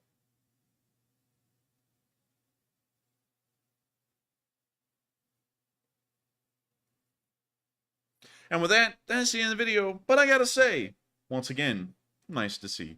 And so with that, we're now going to be moving from the Marinka area and seeing that the Ukrainians are still inflicting some pretty decent casualties on the Russians.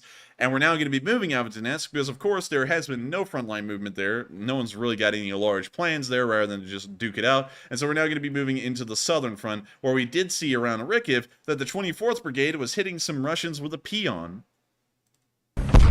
And peon would make you think that this thing fires some small rounds, but it's one of the biggest artillery pieces on the battlefield. A 207mm gun. And we can see that it's able to wipe out a decent amount of Russians in a single shot each time. Look at that. Look at that again. Look at that vehicle. It's got a big red crosshair on it. And that right there. Oh, we have a little player card here. It's a Pokemon. Quick, throw the Pokeball on it, or whatever the hell it is. And splat, they got it. We didn't get to see it get hit, but we do see it blowing up, which is good enough proof.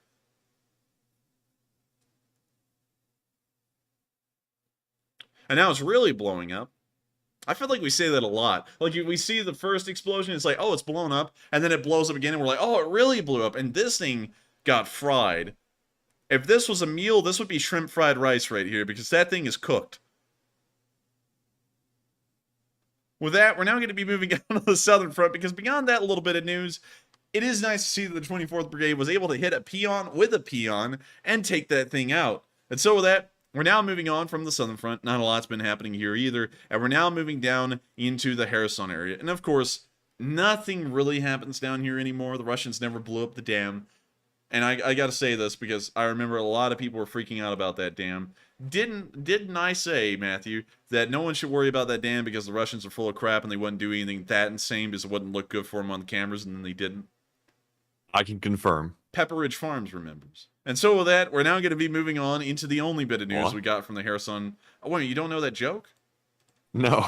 Oh, it's Pepperidge Farm. Yeah, it's a joke from Family Guy. It's like a meme that's been around. Like, they'll sit there and say something about something that happened a long time ago, and it was like a skit on Family Guy, and they're like, Pepperidge Farms remembers. But anyways, since you don't I'll take know- your word for it. Yeah, I guess that joke just fell flat. Anyways, moving on into the next bit of news in the Kherson area, we saw a Ukrainian helicopter taking off.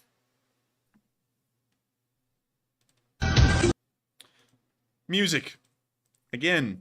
And also, the Ukrainians really want you to know this thing's Ukrainian. They put so many Ukrainian flags on this thing. This thing is more patriotic than the Revolution of Dignity.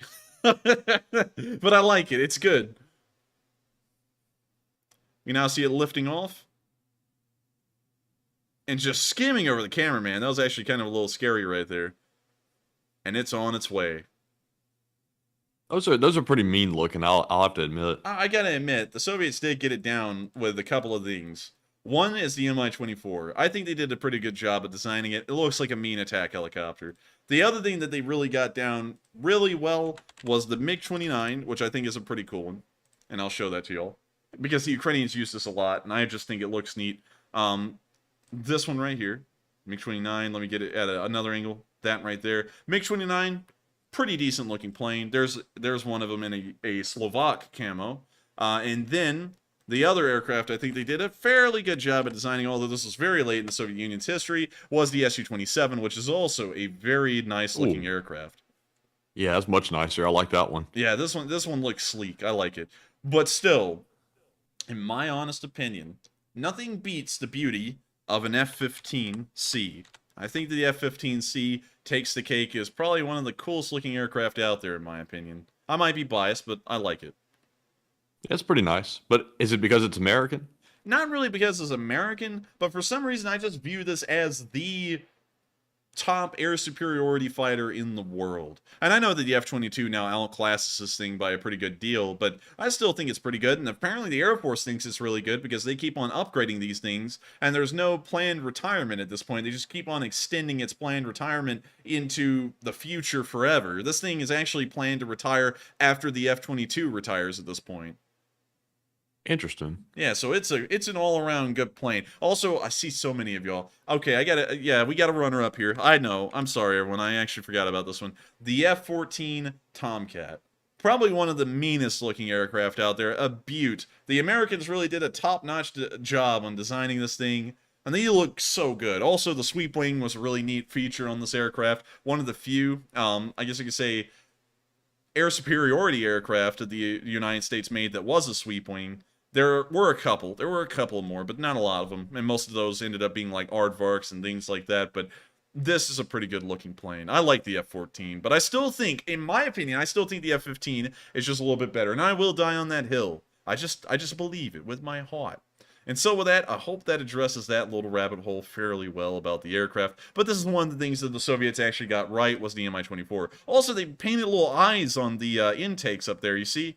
It's got little eyes. Oh, yeah, they sure did. I didn't notice that. That's pretty cool. But with that, that's the end of the news in the Kherson area. Nothing's happened down here. It's a very stagnant, static area right now. And with that, we're now moving outside of Ukraine and into the foreign lands of Germany, actually, where we can see that in Germany, they're going to be giving over that freaky-looking artillery piece that we showed on stream about a month and a half ago. This thing is the RCH 155mm self-propelled howitzer, or an SPG. They're giving 18 of them. Now, this thing is just bizarre, so I wonder how I'm sure it performs well. It's just weird looking, and that's the strike against. It's just a weird looking thing. But it's good to know that the Ukrainians are getting the support. Hopefully, it is as effective as the Panzerhaubitze 2000, and they're also going to be giving 80 pickup trucks, 2 hangar tents, 7 trucks, apparently 7 full-size trucks, and 90 counter-drone equipment units to Ukraine. So I'm guessing anti-drone guns. So it was a fairly substantive supply package from the Germans alone. and hopefully these things are put to good effect. And so with that, we're now going to be moving from the international news and back into Ukraine, where it's now time to listen to the speech from President Volodymyr Zelenskyy. And so here's the speech from President Zelenskyy. Бажаю здоров'я, шановні українці. Провів сьогодні важливу розмову з прем'єр-міністром Британії Ріші Сунаком. Скоординували наші позиції напередодні саміту G7, який відбудеться наступного тижня. Фактично, це буде підсумковий саміт Групи 7 за цей рік. І на ньому ж визначатимуться пріоритети на наступний рік. Готуємо максимум можливих потрібних рішень для наших країн, для України і для країн Великої Сімки. Також я подякував пану прем'єр-міністру і усьому Сполученому Королівству за незмінну підтримку нашої держави. Обговорили ситуацію на передовій і зимові перспективи на полі бою. Фронтова ситуація залишається дуже важкою на ключових напрямках на Донбасі, Бахмут, Соледар, Мар'їнка, Кремінна. На землі цих районів вже давно не залишилось живого місця, неушкодженого снарядами і вогнем. Окупанти фактично зруйнували Бахмут, ще одне місто Донбасу, яке російська армія перетворила на випалені руїни. Я дякую всім нашим героям, усім солдатам, командирам, які тримають фронт на цих напрямках, відбивають атаки і завдають ворогу відчутних втрат у відповідь на те пекло, яке зайшло в Україну під російським прапором. Сьогодні у Києві відбулася конференція, яка продовжила лінію заходів в нашій країні та в Європі, що відбулися цього і минулого тижня, і на яких ми напрацьовуємо рішення заради справедливості, заради притягнення Росії до відповідальності і заради пошуку форматів звільнення наших людей, яких окупанти утримують в полоні.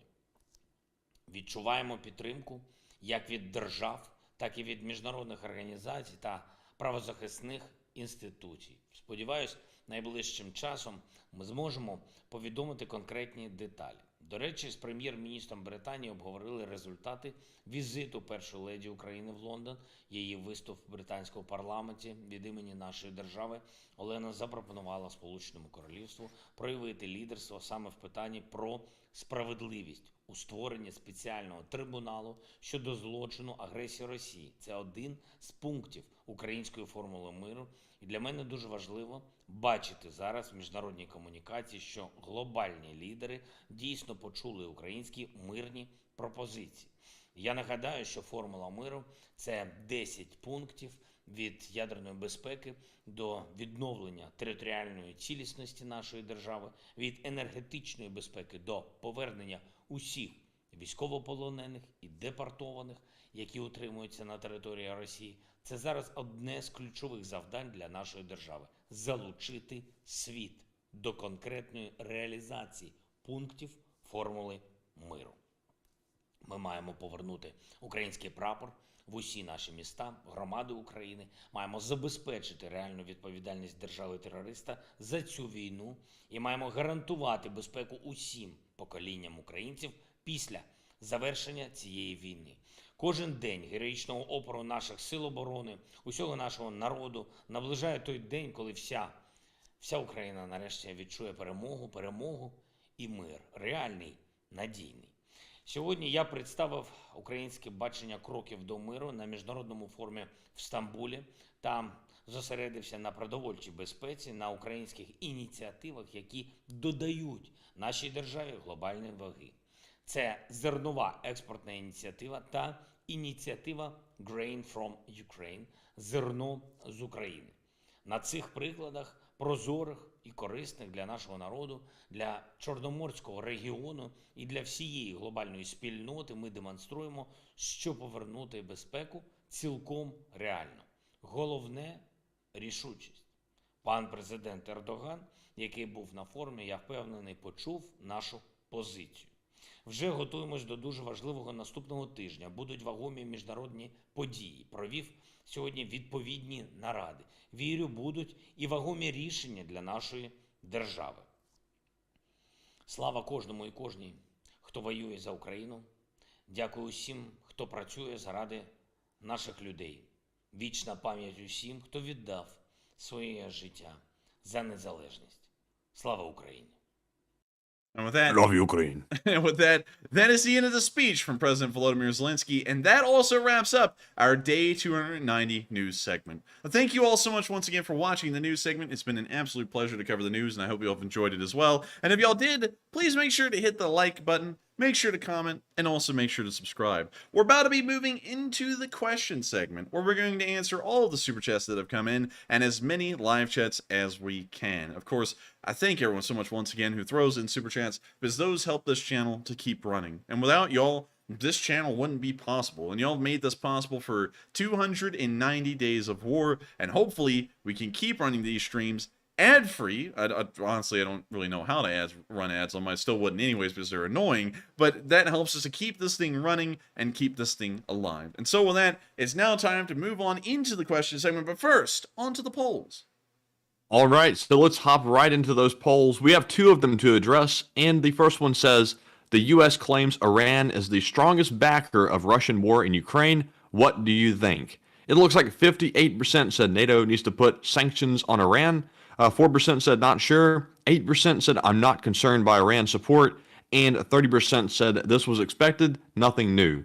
Now for me, I think we might already have sanctions on Iran, I'm pretty sure, but double check me on that somebody. But if we already do, we need to put more on them, because that is definitely not good that Iran is backing somebody like Russia. But Enforcer, what say you? I would largely say that Iran should be further sanctioned and punished for what they're doing. However, I think we've pulled out almost every single sanction we possibly can on them before for other reasons, so we don't really have a lot to use against them from what I know. But still, if we have anything left, I think we should use it. And so with that, I hope that answers the question fairly well. Not really a lot to go into there, but they are one of Russia's largest supporters right now in this war in terms of arms and aid. And with that, we are on to the next one. All right, and the next poll said, is the F-15 the best in fighter jets? It looks like 47% said yes, upgraded F-15s are boss. So 47%, almost to 50. 25% said not sure, and 27% said no, it's outdated and old. Now for me, I've got to say, I like the F-15, but it is definitely not boss, as the option says. Get the hell out of here. It's capable, but it's not as capable as, like, for example, the Raptor. But Enforcer, what say you? I say the F-15 is king. Watch this. Let me type this in. When will the F-22 retire? Watch this. Beginning at around 2030, the USA wants to retire the F-22 beginning around 2030. When? It's probably just because of the cost of the Raptor that they're keeping it around. When will the F-15 be retired? The service is planning to retire 61 F-15s in 2023. And then the F-15, those are F-15Cs. That's not even talking about the F-15Es or the F-15EX, which are planned to stay in service, I believe, until like 2050 or 2060. So the F-22 is not that good. And, you know, I'm not looking at the aircraft just from how good it flies and how good it fights, but how many can we keep around? And considering that we're getting rid of the F-22 largely because some of them are actually having some frame cracking issues where the aircrafts are literally starting to form cracks in them. And, you know, that's not really good to have in a normal aircraft just flying around the sky knowing that there's cracks forming in them. This thing is, by and large, I think the best. Look at that thing. That is a sleek side profile right there. Pretty sleek. It's pretty sleek. But honestly, for older aircraft, I got to go with the A-10. Oh, get out of here. Oh, no, I can't go with the A-10, honestly. Look at this F-15 by that F-22. That thing just looks good. It looks good. The F-22 looks good. Don't get me wrong. That's a good F-22. But the F-15, that's a pretty good looking plane. Just me. Isn't that an F-35 over there? No, that's an F-22. Oh, Lord, man. You're about to get flamed. You're about to get flamed by the live Pull chat. up a picture of an F-35 real quick. F-35 and F-22. Here's a side by side. So here's the F-35 down here, little chubby boy, and then there's the F-22, which is very sleek. I would have never been able to tell the two apart, like, honestly. What? They're so easy. No, to tell apart. They're similar as hell. Similar as hell. Do y'all hear that? Do y'all hear that down there? Similar as hell. I would not call these similar. Hell yeah, they're similar, like almost identical. The next one over there to the right is sleeker, but like you can tell it's like almost identical. Nah, get out of here. Those are totally different planes. Totally different. I can't even see how you're seeing them as being similar. That's insane, actually. Like, the wing shape's different. The cockpit, it's differently shaped. The F-22s is more like a bubble or a dome. The F-35s is more like receded into the fuselage. The F-35 is shorter. It has different rudder fins, I guess you could say. Different elevators. One engine. The F-22 has two. Like, there's so much different about these things. I can't believe that. I can't believe that you think they're identical. That's actually crazy. But I guess that's what you think. They're close as hell. I'm disappointed in you, Matthew. I'm disappointed in you. But with that, I hope that does address that fairly well, and we are on to the next one. All right, and let's see. That was our last poll, actually. So we're now moving on to our super chat questions. And up first, we have a visit from NAFO. Superbunker 9000 puts in a $20 donation and says, "Never go full chicken tender, friends. Slava Ukraine." And thank you so much for the support, Superbonka 9000, and never go full Tinder. I actually saw a lot of people making jokes on that in the live chat earlier, and I think you're the one who sent in a super chat for that. But never go full Tinder.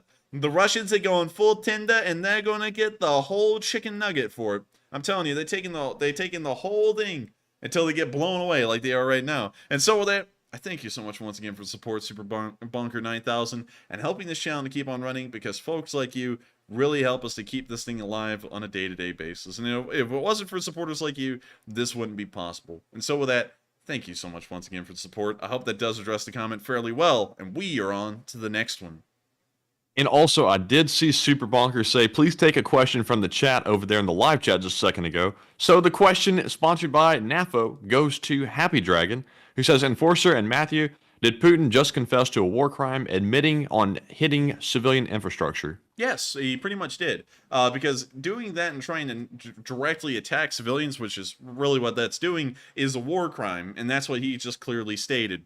And that shows you that that may also be another thing that doesn't really look good for Russia in the cameras, is that now he's publicly admitted that they're largely committing war crimes. And, you know, that's something that they've fervently been denying up until right then. And so with that, I hope that does answer that live chat question fairly well. That was actually a really good one, and I hope that short answer was a good one. And with that, we are on to the next one. And next up, we have a $15 super chat from Santiago Flores, who says, good evening, and I'm donating a live chat question. Thank you. And thank you so much for the support. And thank you for being here and also helping to keep this channel running. Now, I give the spiel a good bit, but I got to thank you so much once again for the support. We don't run ads on these streams, and the only videos we run ads on are the normal videos that I'm making now, and the only reason we do that is because that's the only way that YouTube will promote them, and so our hands are kind of tied with those, so we run them, and I hope no one's being bothered by that too much. But still, I got to thank you so much once again, because you are the reason why we're able to run these streams. Every single one of y'all that supports us are how we do it, and so I got to thank you so much once again, not only for enjoying this stream, but helping it to keep alive day by day. Y'all's support to us and keeping this channel running helps us to go through college, it helps us to get to law school, it helps us to get by day, keeping the lights on in here, it helps me to knock out the 2 finals I did today. One of them was really long, and it took the whole day, and if it wasn't for y'all, I wouldn't be able to do all of that and this as well. And so I got to thank you so much once again for the support, and let's get to that live chat. All right, and also if you have a live chat question for us, please feel free to send it, because I have a feeling before we get done with our super chats, we're going to run out of live chat questions. We only have about 12 of them. So next up, we have a question from Christian Cruz from the live chat, who says, whatever happened to the Taiwanese revolver drones that they were sending, the ones that were supposed to drop 88mm mortar bomblets? I have no idea, sadly. I hate to say that, but we don't really know what's happened to them. They were promised in mass, and they never arrived from what we can tell based off of video evidence. They're not going to be anything that's classified. It's just a normal Frontline drone with a large cradle on the bottom of it. So I think that they've never actually made it, and that support kind of just fizzled away, and it just disappeared from public eye. That was a big deal to me, because drones have been incredibly important in this war, and I'm sure that they would still be incredibly important if they sent those over, but it appears that it was never followed through on from what we could tell. And so with that, I thank you so much once again for the support. I hope that answers the question fairly well. Sadly, we can't get a lot of detail at this moment because it just really disappeared off the radar for everyone, and we haven't been able to get any follow-ups on it. So I think that they never made it. But with that, we are on to the next one. And thank you so much once again for helping the Lee Spring Army to stay alive. And with that, we're on to the next one. Go ahead. What? What were you saying? I wasn't saying anything. I saw you got a bot though, and I don't even know what in the world it's saying. Like, I'm trying to go through here and get some context. It said fake news. It's literally just saying everything we're saying is fake. Huh. Anyways, we are on to the next one. All right, and the next one goes to Zyper Sniper 1, who makes a return, who puts in a $20 donation and says, I'm back and ready to get some news, Slava Ukraine, and also Coffee Fund, and a random question from the chat. This one is on me. And thank you so much for the support, Vitaly, and we will make sure to get a live chat, and also, thank you so much for helping this channel to keep on running. Am I correct? Did you say Vitaly? Because I think I just heard Zyper Sniper. Zyper Sniper 1.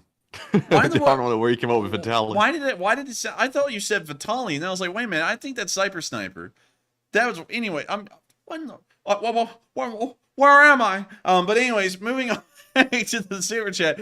Thank you so much once again for the support, Zyper Sniper, and welcome back. I actually saw you in the live chat, and during the countdown, I actually said to Matthew, "Oh crap, Zyper Sniper's back." I was like, "That's great." And so, welcome back. I hope you've been enjoying whatever you were doing, whatever it was. I hope you were having a good time with it. I hope it was fun, and welcome back to the streams. And I hope you've been having a pretty good time watching the news tonight and helping this channel to keep on running. And so, thank you so much once again for the support and helping this channel to keep alive. Without y'all, it wouldn't be possible. And so, with that, let's get a live chat question. All right, and this live chat question goes to Frequency Harmonic, who says, do you think the low Russian tank losses recently are because the Russians have held them back to build up armor forces for a large offensive? I think that's not the case, because if they did build up a large armored force, the armor is not of a high enough quality to be useful. We also know that their optics are very poor, their engines are poorly maintained, the SEALs are probably having massive issues. There's a million things wrong with those tanks that they now have, especially the T-62Ms. So I don't think they're holding them back to build up a large force, because even if it was a large force, it's going to be ineffective as a whole. And so with that, I hope that answers the question fairly well, but I don't think that's the reason. I think they're largely just trying to conserve the armored forces so that way they actually have one still. If they continue to lose them at the rate they were losing them, they may just completely have a non-existent armored force and no tanks to keep them alive. And so with that, I hope that answers the question fairly well and adds a little bit of my idea of why things are turning out that way. And with that, we are on to the next one. All right, and real quick, I'm just grabbing a live chat question from the chat. There we go. All right, so up next, we have a $10 super chat from Harry Knuckles, who says, hello, and what do you think if Armenia joins NATO? I agree with you about Crimea, but what if they come to an agreement to swap Crimea for LPR and DPR? Thank you for what you do. And thank you so much for the support. I actually think that the Ukrainians won't have to get into a discussion over the LPR and DPR, because I believe that they can actually take that if they move in the right directions, mostly to the north and then down south towards Luhansk from the northern area. I think that they could actually pull that off. But at the same time, I would agree, and I thank you so much for agreeing with me about Crimea. I think that the Russians will draw a red line on Crimea, a real one. It's not going to be a bluff this time. It'll be a real red line, and we're going to have to see whether the Ukrainians can actually try and retake it, and if that red line is, while it's a real one, quote-unquote, if it's a bluff, or if they have to try and come to some diplomatic agreement about the fate of Crimea and what it will be.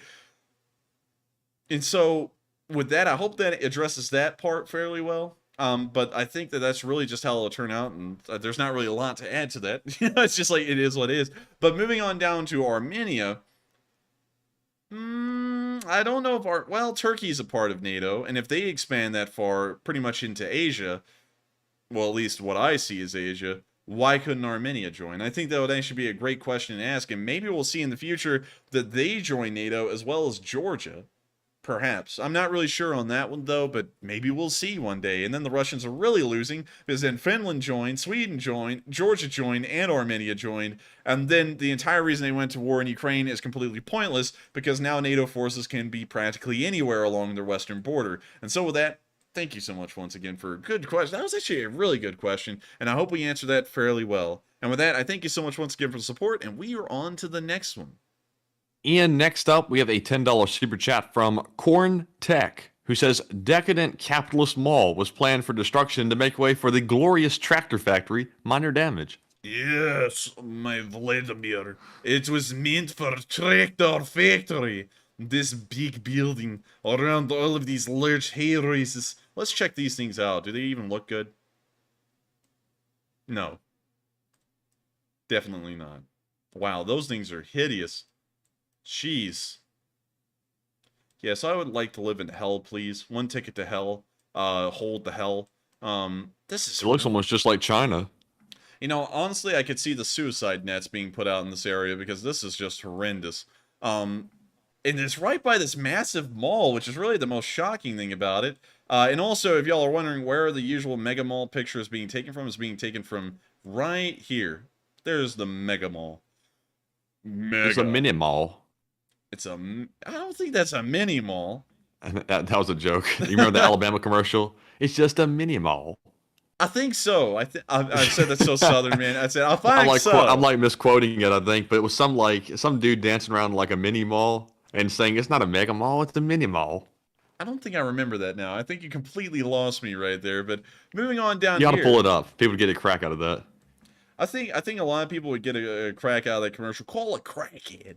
But there's a whole bunch of commercials to get a crack out of. I mean, like, honestly, like the commercials these days are just hilarious. But man, Russia's looking rough. I mean, Moscow in particular is looking rough. Like, look at that building. Oof. Jeez. What the hell's that? A surfboard? A fingernail file? Anyways, let us try and find the mini mall commercial. So let me go pull that up on YouTube. It's a Alabama mini mall commercial. I should pull it up. Alabama mini mall. Let's just get a cease and desist letter for this. Oh, it's so old we couldn't. All right, so let these ads play. Let me mute them. Roll Tide. Roll Tide, brother. Let's see here. We got to get through another ad. This one's an H&M ad. And here we go. Got to make sure to make their money. The Flea Market Montgomery. This thing was posted 16 years ago. It's a fossil. So let's check it out. Living rooms, bedrooms, dinettes.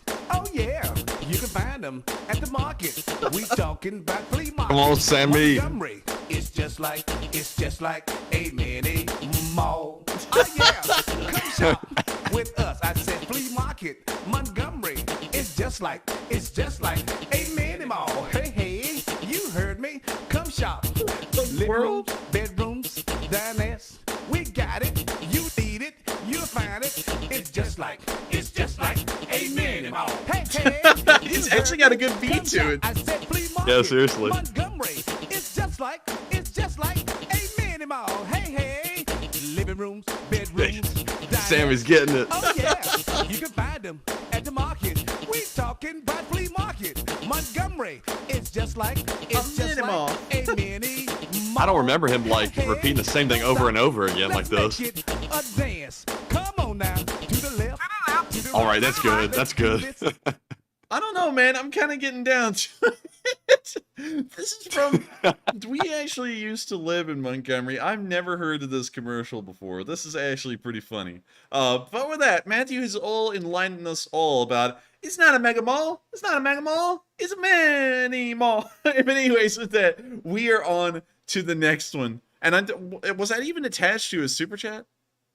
Well, he was talking about the capitalist mall, so Sammy's the ultimate capitalist, so he came in hot on that track. It's a mini mall. It's a mini mall. But anyways, we're on to the next one. That's one of those tunes that you're not going to be able to get out of your head for like weeks. Like, you don't want it in your head, but it's going to be there. It's a mini But mall. anyways, up next, yes. Up next, we have a $10 super chat from Putin will hang in the middle of the Kremlin. Hey! He says, by the way, Croatia is through to semifinals of most important, unimportant thing in life. And I thank you so much once again for the support. Putin will hang in the middle of the Kremlin. And that is pretty cool to hear. I think you're talking about the World Cup. Let's go check out the scores on the World Cup, and let's see how everyone's doing. World Cup scores. The quarterfinals. Argentina won against the Netherlands. Croatia won against Brazil? What? Portugal won against Switzerland. That's expected. Morocco won against Spain.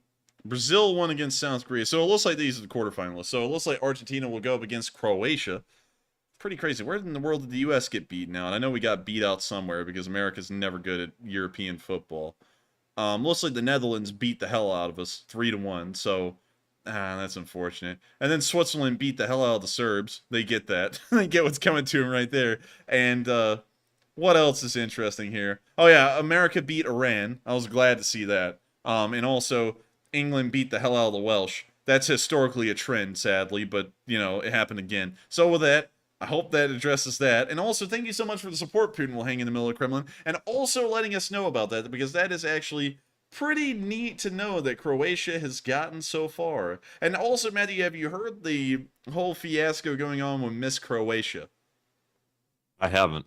Okay, so the Croatians have this lady who represents their people, I guess you know, in football. And her name is Miss Croatia. And let me see if I can find some pictures that aren't too bad about this. I actually cannot, so we're not going to show that. But she is pretty well known for a couple of things, and it looks like a lot of the locals are taking pictures of her as she walks by. And, you know, that's not really, I guess you could say, haram. So there's been a little bit of a whole to-do about that in Qatar. About her wandering around. But anyways, with that, we are on to the next one. So wait a minute. Like, what was the deal? Is she like a model or something? Kind of like a model for Croatia. I see people saying, please pull her up. This is a family-friendly stream, and while it's not necessarily in the adult category, I feel like it's kind of getting there, so we're not going to show that. But still... Is it bad pictures? No, it's not really that bad. It's just, I mean, like I can't even show it to you because you would have to see it too on stream. And everyone's saying show us. Kind of interested in what this is, but if it's something bad, don't show it. Let me see if I can find a picture that at least will work. So let me scroll through these. I know y'all can't see this, but trying to find one that works somehow. Let me find the Qatar pictures. Maybe those will work. Let's see, Qatar. And here we go. So, actually, no, I don't feel like showing this on stream. We're not going down to that level. Nah, we're on to the next one. I'm seeing some folks say some interesting things over here. I feel like there's a whole lot more to the story I'm going to find out later, but interesting. All right. So with that being said, we're on to the next super chat. Yes, we are. I'm looking at that too. I'm looking at the live chat. Off kilter. I'm looking at the live chat and I'm like, man, everyone's like, people are going insane over. Okay, let me see if I can go find one where she's actually wearing a dress, because she's pretty much going around wearing a bikini right now at the World Cup, and you know that's the reason why I'm not necessarily wanting to show it. So let me see if I can go find one that's a lot more modest. Let's see here.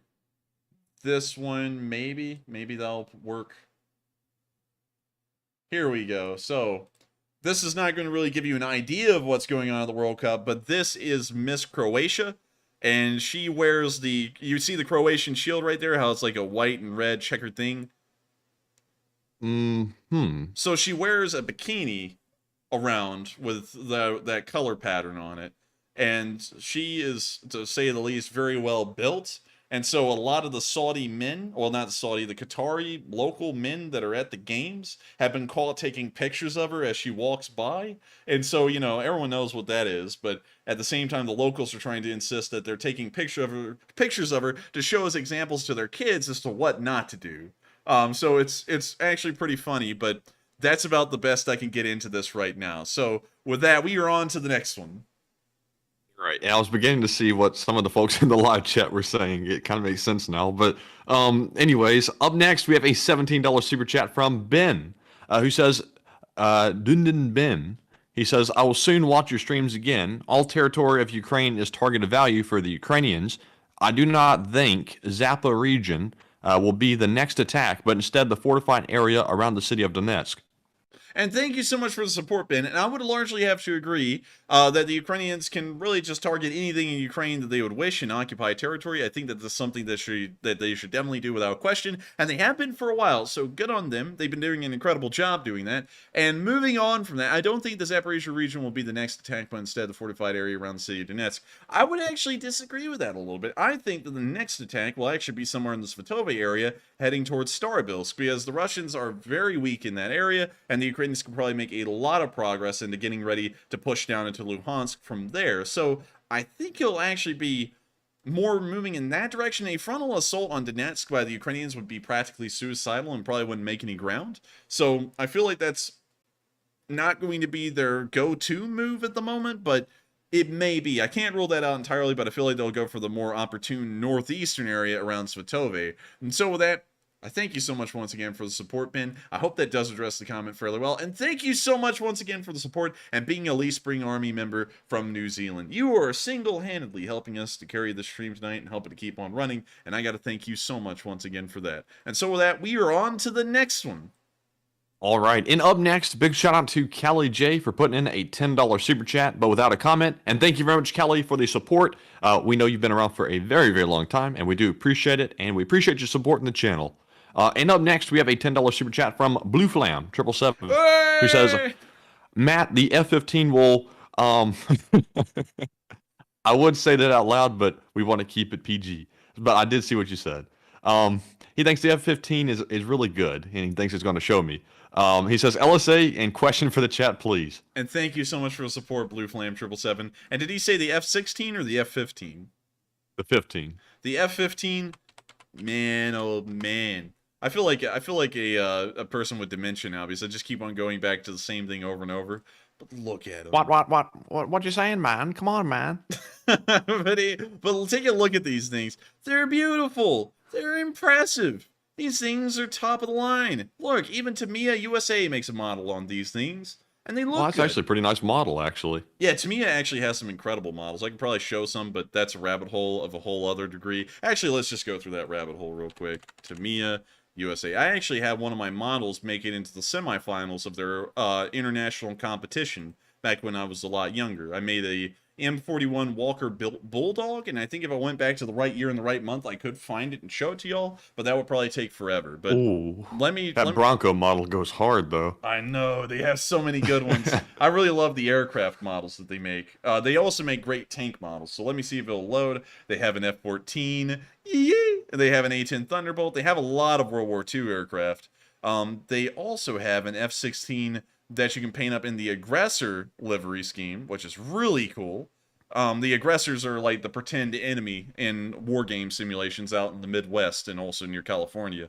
They also have a whole load more models from World War II. The BF-109 is a really nice one. The F-16CJ Fighting Falcon, which looks really good. They have some great painters make up these models to sell them, because I've never been able to make mine look like these in the aircraft world, but they're still really cool.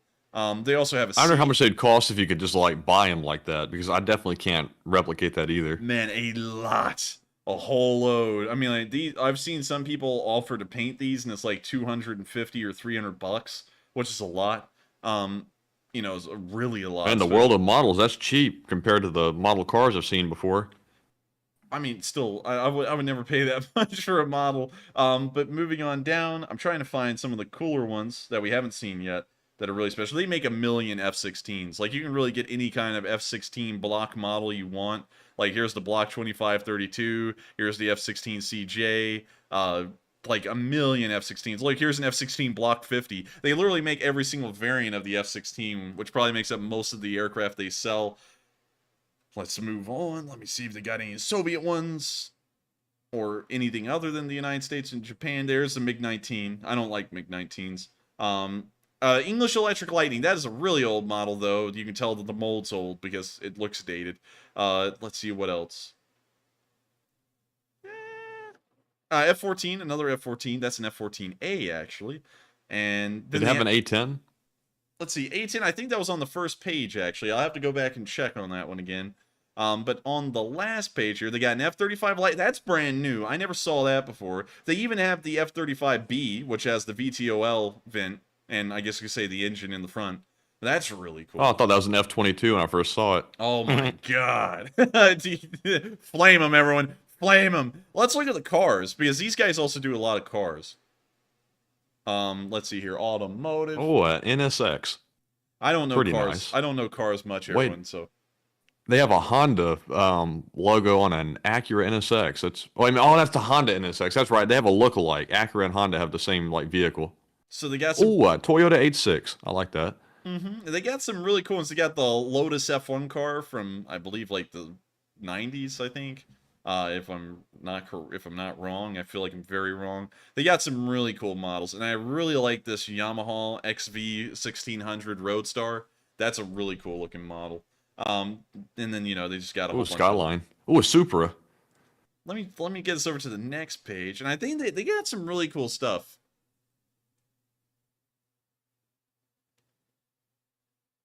Oh wow, nice Porsche. A Subaru. Man, he's like shopping right now. He's like, oh, LFA.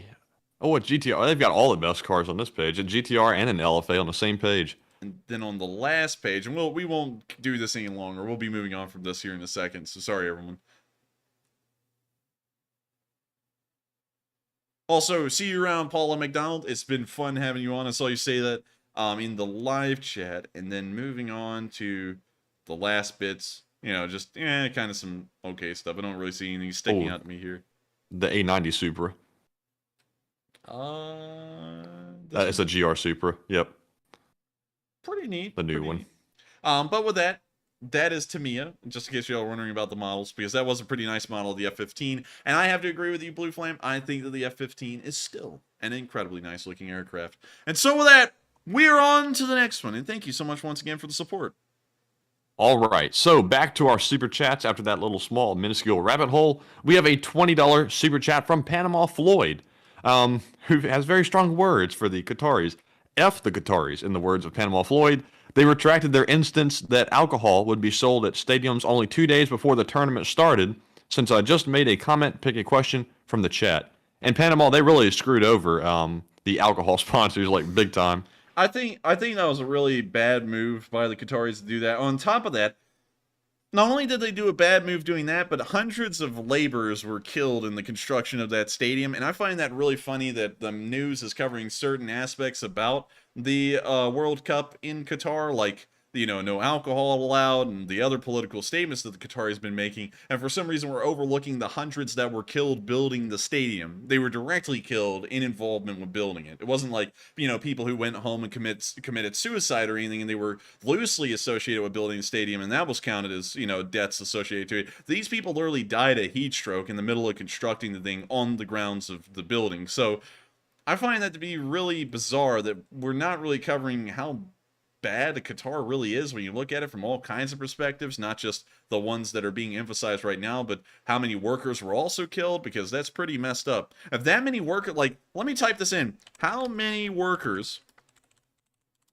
were killed building the World Cup stadium in Qatar?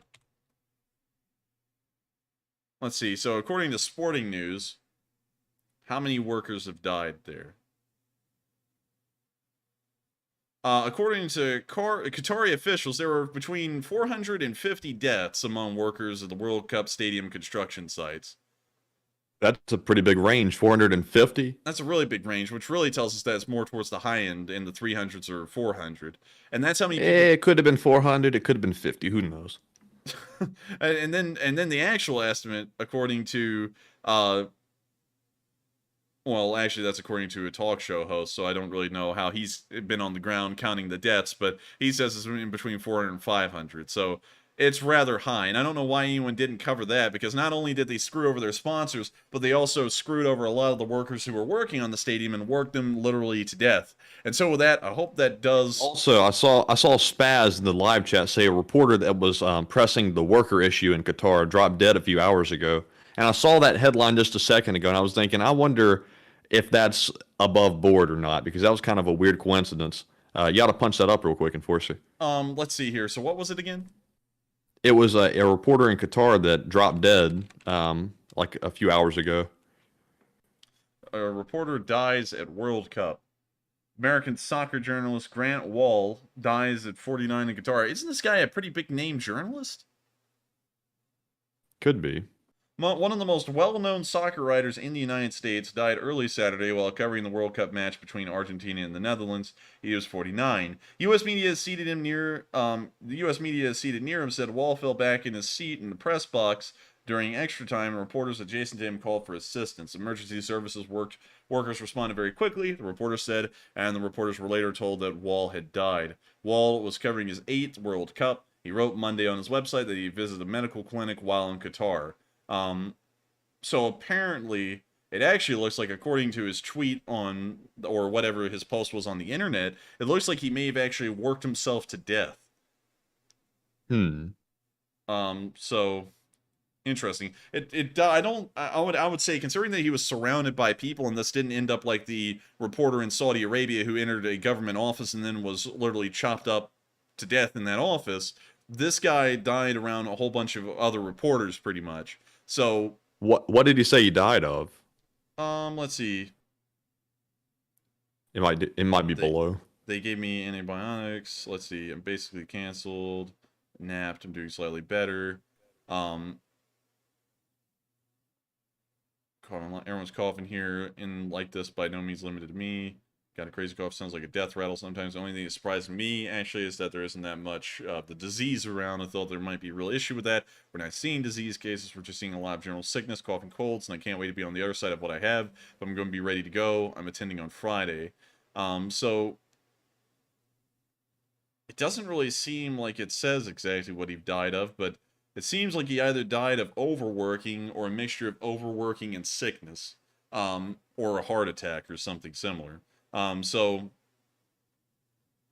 look into that a little bit more. But it'd be good to have details about exactly what he died of. Yeah, like a heart attack or what? Because it seems to be kind of a little vague right now. But with that, we are on to the next one. All right, and up next, we have a $10 super chat from Carson Larimore, who says, how was the Geneva Convention formed? What countries signed on to it, and why isn't Russia on the list?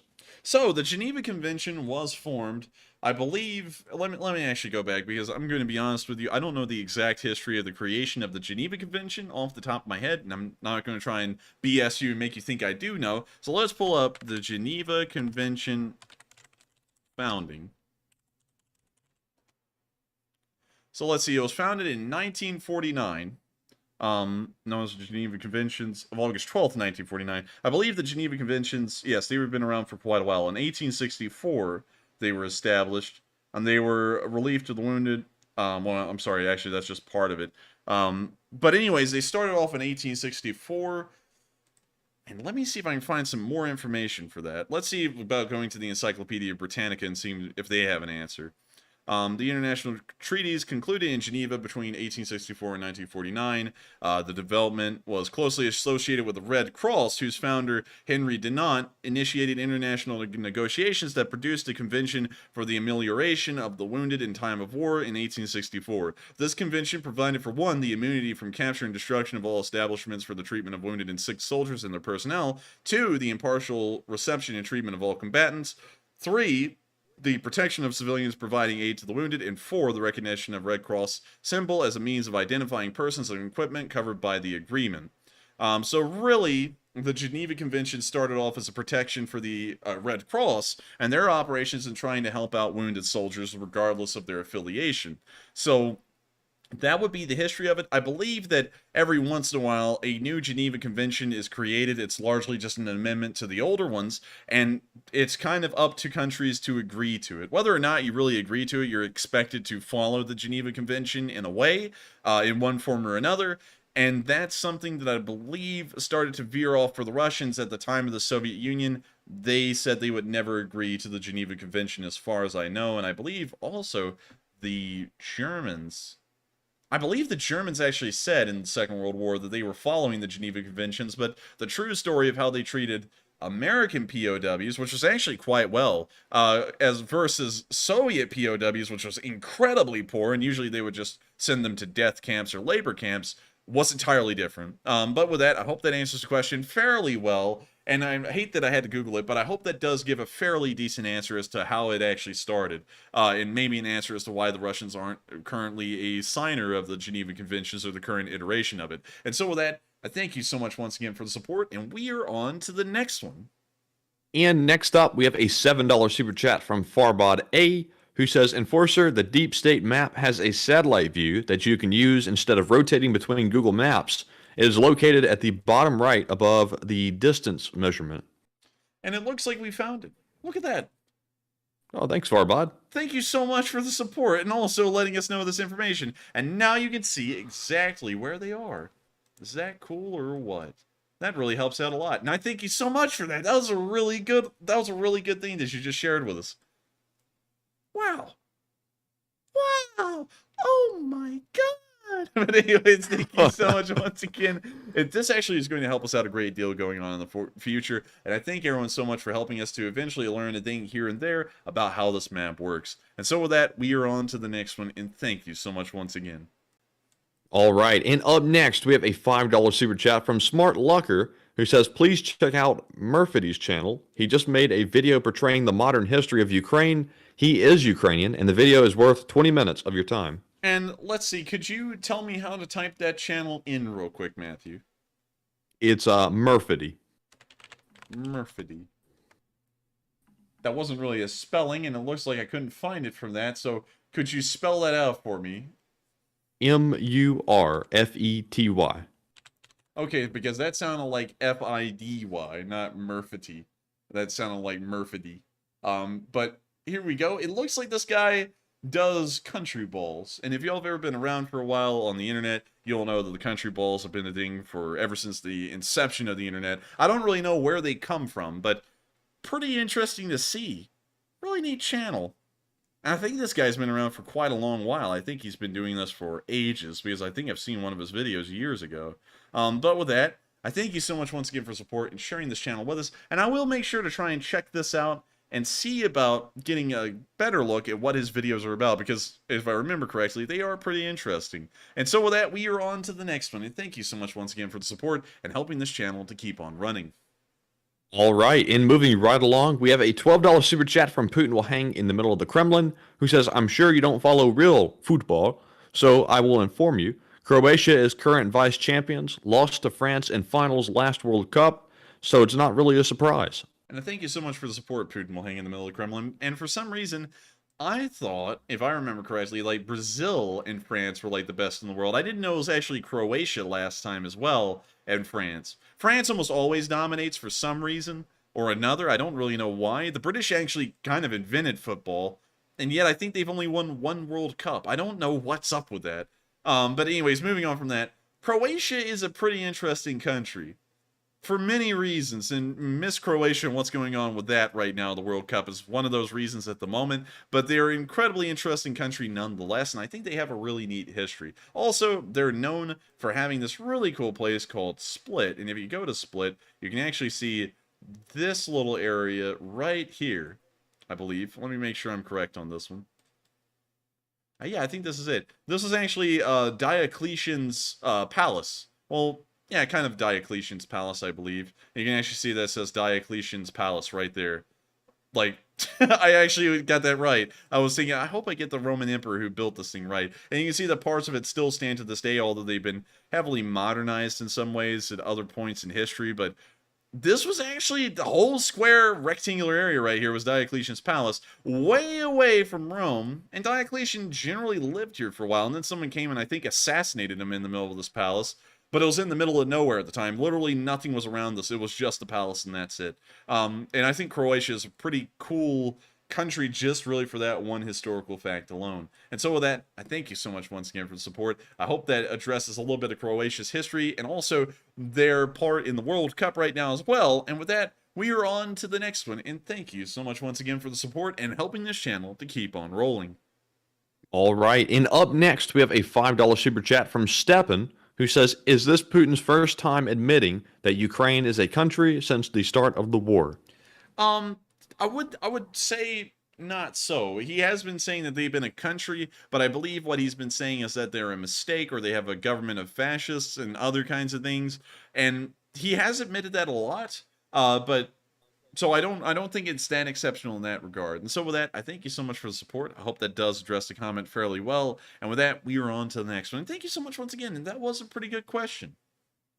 And we also have a super chat from Bilbo Jenkins, who puts in a $5 donation and says, to me, boxing is like a ballet, except there's no music, no choreography, and the dancers hit each other. And thank you so much once again for the support. And as Mike Tyson, I gotta say, boxing, the real art. It's like dancing, but so much better.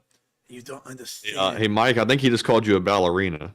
Listen, man, I'm the best ballerina there ever is. Watch me do a spin, watch me whip, watch me nay-nay. I'm hitting everything out here on this place. My offense is impregnable. My defense is impenetrable. You can't beat me because I'm the best there ever is. I'm Mike Tyson. Come at me. I'll bite your ear off like Evander Holyfield. I'm going to sit here and I'm not going to play games with you. And you don't understand the kind of pain I'm going through. If I bust your kid's balls with a hammer, you finally understand. But with that, I thank you so much once again for the support. And I'm going to have to say, boxing is kind of a bit of an art in a way. You know, knowing how to do anything to that degree is definitely some kind of an art or a skill of some sort that I would say is more in the artistic fashion. And it's really interesting to see boxers fight as well, especially when they're very skilled, because they can really get into some interesting moves sometimes. And so with that, I thank you so much once again for the support. I hope that does address the comment fairly well. And with that, we are on to the next one. And thank you so much once again for the support. All right, and up next, we have a $25 super chat from Fly Eagles Fly, who says 11-1. Just saying. Yeah, 11-1. Always loving the stream, guys. And 11-1! I love the Ukraine. I am drunk. 11-1. I thank you so much for the support, Fly Eagles Fly. I don't know the pertinence of 11-1, but I will say it all again. 11-1. Just saying. Yeah. 11-1. Always love the stream, guys. 11-1. I love Ukraine. I'm drunk. 11-1. And so with that, thank you so much once again for the support. And I hope we address... is that like the score? Is like 11 drinks, 1 down? Oh, 11-1.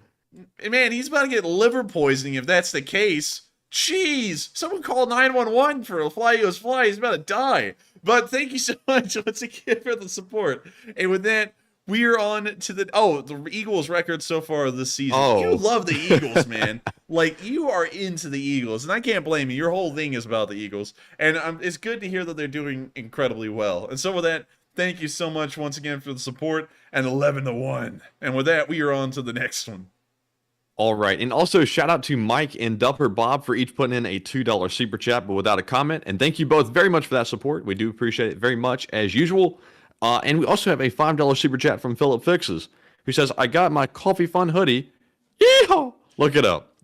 Family Auto Mart, fixing to learn ya for a classic Orlando commercial. Make batches of videos while you got the energy. And thank you so much for the support, and thank you for helping to keep this channel running. Y'all support on these live streams is helping me to be able to go and make these videos, and that's something that is incredibly important. And I thank you so much for helping us out, because it actually allows me to have that kind of time to make them. And I hope y'all been enjoying them still, because it actually helps out a lot that y'all are continuously helping me to make them. And so I got to thank you so much for that. I thank you so much for enjoying the videos. And the plan is to make a decent amount of them. And it looks like a lot of people are enjoying them. One of the videos has done incredibly well. One of them has gotten all the way up to, let me check it again, 195,000 views right now. And that is impressive. That's actually one of the best videos we've ever made on this channel, and as far as how well it's done.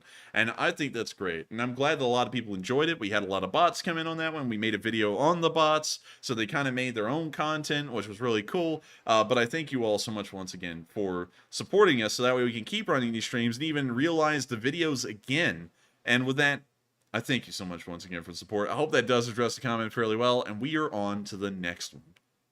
All right, and next up, we have a $2 super chat from Dubsy Dabster, and apparently tonight is like the drunken night or something. Dubsy says, Jack Daniels and pineapple juice, it's quite the drink. Jack Daniels, pineapple juice, quite the drink, baby. The top 1% of this country owns half of the whiskey and pineapple juice. We need to stop this, and we need to distribute universal whiskey and pineapple juice to the entirety of the United States of America. That is the only way that we can realize the proper values of America is through the whiskey and the pineapple juice together for all the people around the world, baby. But with that, I thank you so much for the support, Dubsy Dabster. And once again, more alcohol in this live chat. Not that PG. But with that, we are on to the next one. And thank you so much once again for the support, Dubsy Dabster, and helping this channel to keep on running. All right, and up next, we have a $2 super chat from Mr. Diggs, who says, Ukraine proposal, a shadow of Versailles truth at all. Can you reread that one again? Yes.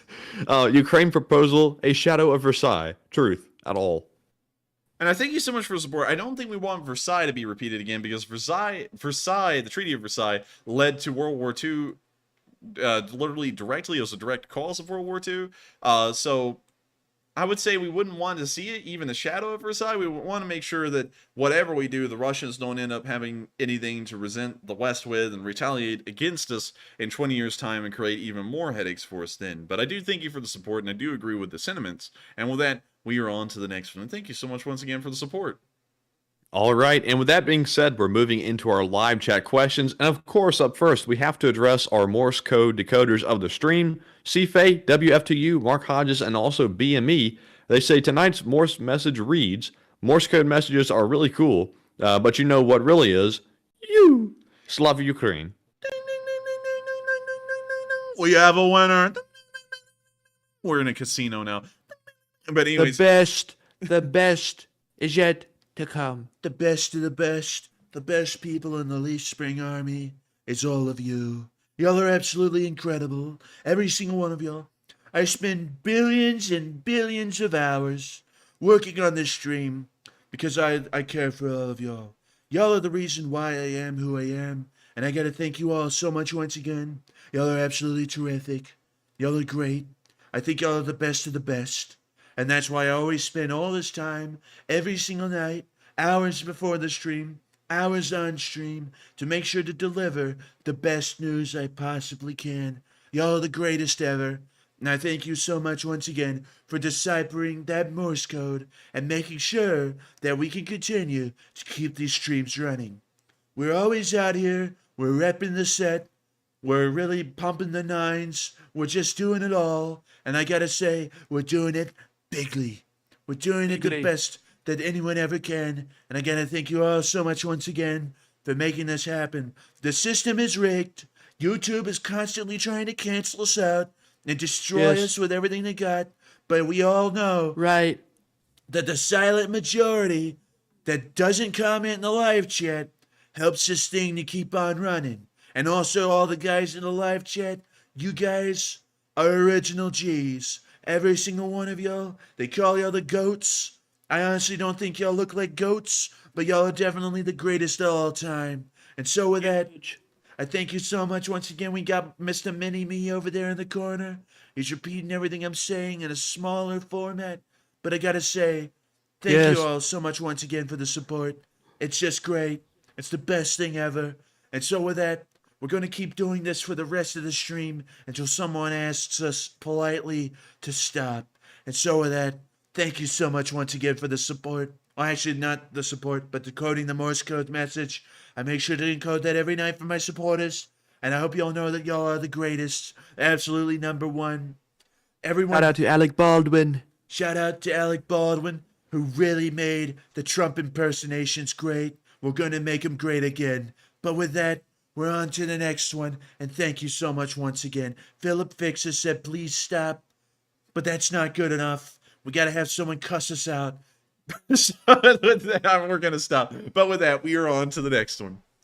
All right, and we have one more super chat, this time from David Malone, who puts in a $4 donation and says, so I applied to the UN as an archaeologist. I'm now in a pool to be sent to Afghanistan. WTF am I doing with my life, LOL. What are you doing with your life? Going to Afghanistan as an archaeologist is like a dead end. They destroyed most of their culture over there in the early 2000s and late 90s. They actually blew out these giant Buddhas from this massive cliff. I forgot where exactly it is, but they've destroyed a lot of culture. And maybe they're sending you over there to try and recover some of it that they haven't destroyed yet. and it's really sad to think that because they are of a current mindset and thinking, and they're just to say it plainly, they're radical Islamists. So what they went and destroyed was a whole bunch of Buddhist stuff in a heavily Buddhist area of Afghanistan. And they just practically destroyed all of their ancient history for all time. It will never be seen again the way it once was. And it was really impressive, actually. They had done a great job. Let me see if I can find it. The Afghan Buddha statue. The Afghan Buddha. Here we go. So these, let me see if I can find you an old picture of them, Matthew, so that way you know what is really gone. See here. It's called the Buddhas of Bamiyan. Oh, the Buddhas of Bamiyan. The Buddhas. Said like a true Alabamian. Yeah, Buddhas of Bamiyan. But let me see here. Let me find them. All right, so here's one of the Buddhas of Bamiyan. These things are absolutely massive. They're, I believe, about the height of the Statue of Liberty each. And these things were carved out of these rocks thousands of years ago. Well, really, let me make sure to get that right. Buddhas of Bamiyan. Let me just type that in as a copy. Let me go over here. Because I believe they were made in like the 1200s or something. 6th century. These things are all the way from the year 500 AD. And they've existed through all kinds of rigors. They even existed during the Soviet-Afghan War, largely untouched for the large part, rather than normal erosion and damage. But once the Taliban came into power again in Afghanistan in the late 90s, well, actually for the first time ever in the late 90s, after the Soviets had been pushed out of Afghanistan and defeated, they came to these monuments and they actually blew them up. They destroyed them completely, and now there's nothing but empty holes where they once stood, and they also destroyed all the little shrines inside of the cave systems that you see poking outside of this cliff. They have been there ever since 500 AD, maintained by these people, and then they came through and completely destroyed their history. So it's really sad to see that they did that. And they've done that with all kinds of, I guess you could say, historical sites around all of Afghanistan. And it's really sad to think that they're destroying history wherever they can. But with that, I hope that does address that fairly well. And maybe that's why they're sending you there. And so with that, thank you so much. Good luck to you in Afghanistan, man. That might be a little different, but you'll do good. Yeah, that might be pretty rough. But I thank you so much once again for the support. I hope that does address the comment fairly well. And with that, we are on to the next one. All right, and back to the live chat questions. We have one from Judy Wilson, who says, what can happen to Putin if NATO says, yes, he has done war crimes? What can they do to him? And Judy, that is actually a really good question. That is the topic of my next video. So I don't want to spoil the answer to that question because I've done quite a bit of research on it. But the short answer, without blowing the entire thing, is not very much, but it's pretty complex, and my video is going to go into all that. But Enforcer, what would you like to add? I would have to agree with Mandy. There's not really much they can do, because unless we're willing to go to war with Russia and defeat them completely, and a part of their unconditional surrender is that they hand Putin over, there's not really any way for us to get to him or do anything to him. And so with that, I hope that answers the question fairly well, and we are on to the next one. All right, and up next we have a question from Ronald Schmidt, who says, any idea of how many Russians are dying of cold weather injuries?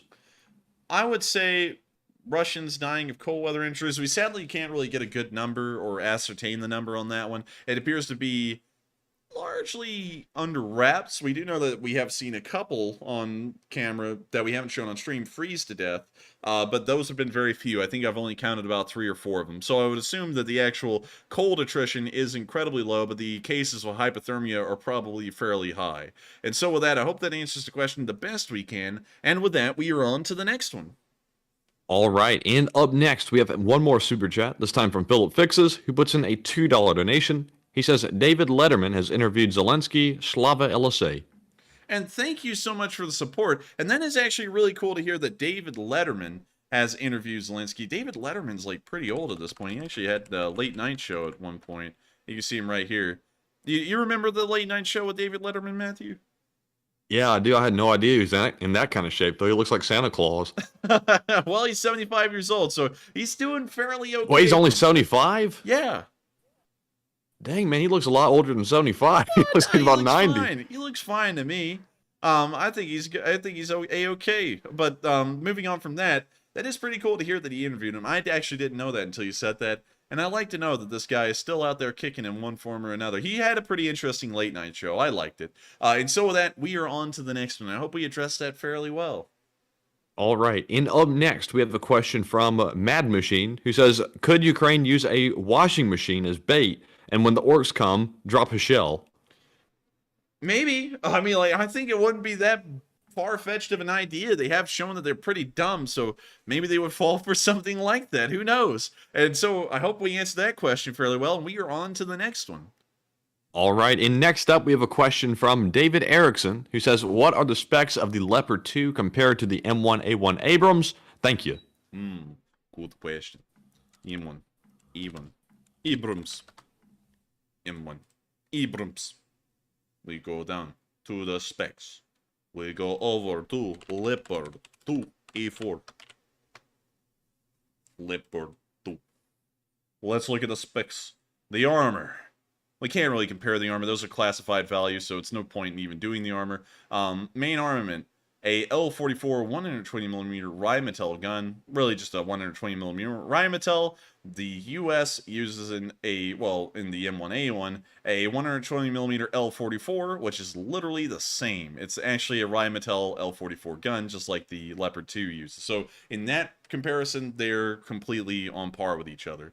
The secondary armaments, the German Leopard 2 A4 has 2 MG3s or FN Mags, depending on what country is fielding these tanks, but we know that the Germans will send them with MG3s, which are a solid machine gun. The M1 Abrams, I see that Aldo Schmidak asked for Sam Elliott. Maybe. If someone asks very politely, we may. But moving on, and you did ask politely, I'm just kidding with you. We will think about that. But we can see here that the American M1 Abrams has a 50 caliber machine gun in the turret. It also has 2 M240 machine guns on the top of the turret, and I believe there's also a coaxial machine gun right beside the 120mm gun. So it has 2 50 calibers. Well, actually, it has 2 50 calibers and an M240. I don't know why the numbers are mixed around right here. The engine is fairly decent. I believe it produces 1,500 horsepower like the number suggests. The Leopard 2's engine produces 1,479 horsepower. However, the power-to-weight ratio may be a little bit higher. Actually, the power-to-weight ratio for the Abrams is 26.9 horsepower per ton, and the Leopard 2 has, let's see here, 23.7 horsepower per ton. So the M1 Abrams beats it out in the power-to-weight ratio. The suspension, I can't really compare the suspension. Y'all know I know nothing about that. That's why the Leaf Spring Army exists. The operational range on both of them is fairly extensive. The M1A2 can actually travel on road 265 miles. The Leopard 2 can actually only travel 210 miles on the road, so it's a little bit of a shorter range. But beyond that, that's how they're comparing, I guess you could say, stat to stat. Honestly, there's not a lot of difference. The only real difference in between the two is the power plants that they use, whether it's a turbine engine or if it's a diesel engine. Those are really the only two discernible differences that you can actually really measure without getting into hair splitting. And so with that, I hope that addresses that question fairly well, and we are on to the next one. All right, and up next, we have a question from Dale Alaticus, who says, do you think if something bad happens to Putler during an operation, will Russia pull out of Ukraine and end this? I don't know, because the successor could actually want to keep the legacy alive. It depends on how he dies. If he dies in a coup, the new leader will probably want to end the war. If he dies under the knife or the scalpel, they'll probably sit there and say he was a visionary and we need to continue the war. Because they're going to do whatever they think that will keep the public, I guess, keep them popular with the oligarchs and the public. So with that, I hope that answers the question fairly well, or at least gives an idea of what we're looking at as to a possible answer to the question. And with that, we are on to the next one. All right. And up next, we have a question from Big Boy Ron, who says, do you think Belarus or Transnistria will get involved in the conflict with them being pro-Russian? I don't think Belarus will ever get involved. That's something that's been talked about for 10 months at this point, and it's never happened, and I don't think it ever will because of that. They have a lot of internal issues. They're a very fragile country, and if they try and go to war domestically, they may not survive, and there may be some kind of a coup or an uprising, and they're considering that they hardly even have control over the country right now. And so with that, I hope that answers that question fairly well, and we are on to the next one. All right, and up next we have a question from Happy Dragon, who says, Enforcer and Matthew, since Putin has confessed to a war crime, can the powers that be just issue a warrant for his arrest now? And they could, but how do you execute the warrant is the question. And the answer to that is yes, they could. The problem is you can't get to him, because as long as he stays inside of Russia, there's really no way to grab him, because you would have to go in there and get him, and everyone in Russia is going to try and stop you. So hypothetically, yes. In reality, they really can't get him. They could make a warrant, but it'd really be nothing more than a symbolic statement. And so with that, I hope that he would have to be overthrown, and the new temporary government would have to give him up. Or if Putin fled after he was overthrown, he could be captured in transit to another country. But that's like the only instances where he could actually be arrested. And I hope that answers the question even a little bit better. And with that, we are on to the next one. And up next, we have a question from Alex, who says, what targets do you think would be off limits in and around Moscow to lose international support? I would say that the targets around Moscow that would make Ukraine lose international support would be the Kremlin itself, any civilian buildings, obviously, and there's a lot of them. The GUM, which is a large kind of like store in Russia. It also has a lot of historical significance. It's kind of like their version of Harrods, and it would be crowded whenever they hit it, so there would be a lot of people getting killed there. Let's see, where else would there be? I'm trying to think of everywhere else. Let's see. Malls, really anything residential, anything that's residential, commercial, would not necessarily be a good sign, but they could hit military bases and installations. There are a decent amount of them peppered around Moscow. You would just have to find them, and I'm not really finding them easily for some reason. I think this is, that's Hofstor pickup, so that's not a military base.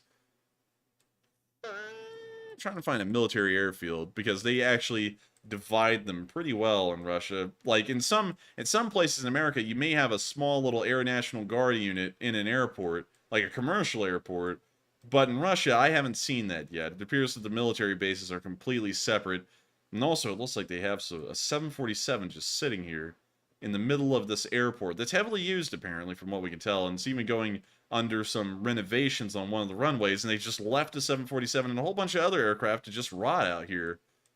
Weird. It's just so weird. I don't even know what even to say about that. That's just backwards. But anyways, I hope that answers that question fairly well. And speaking of which, I wonder if London Heathrow has any abandoned planes just lying around. Let's look at that real quick. They would probably be over here, and I'm not seeing them.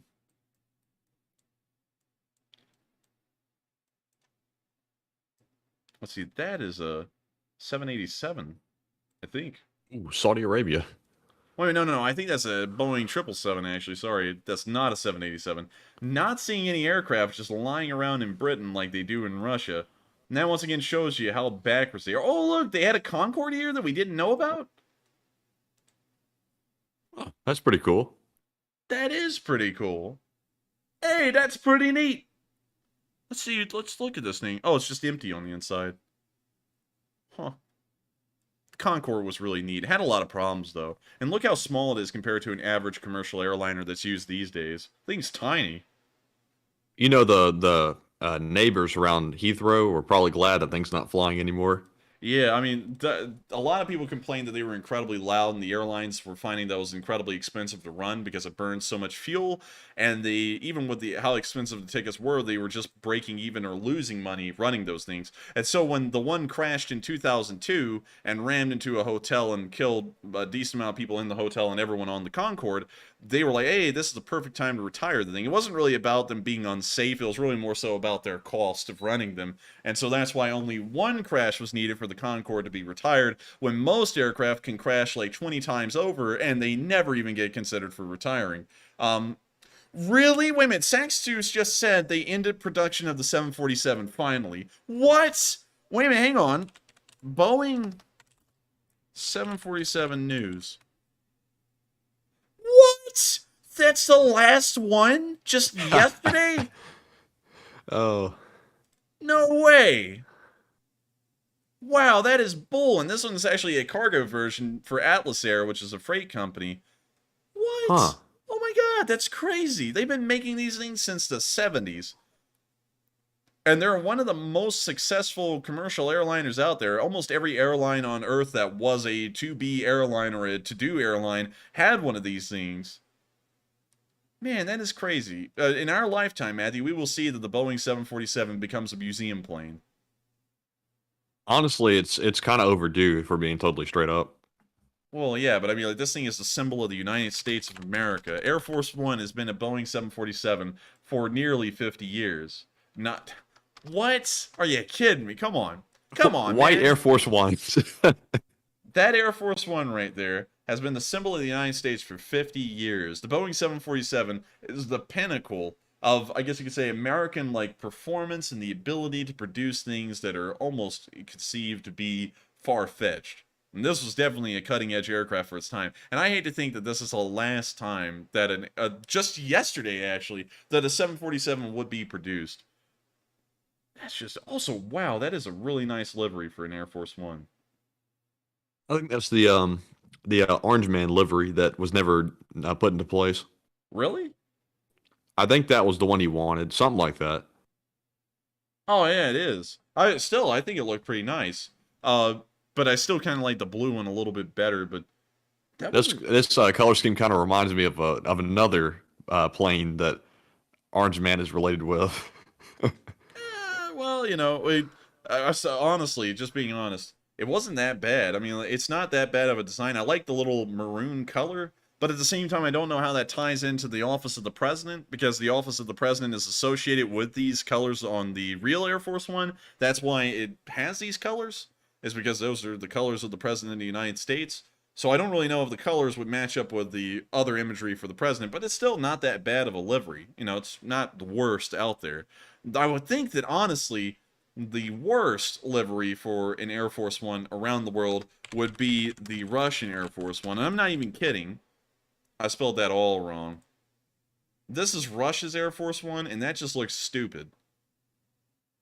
Ugh. Yeah, that's ugly.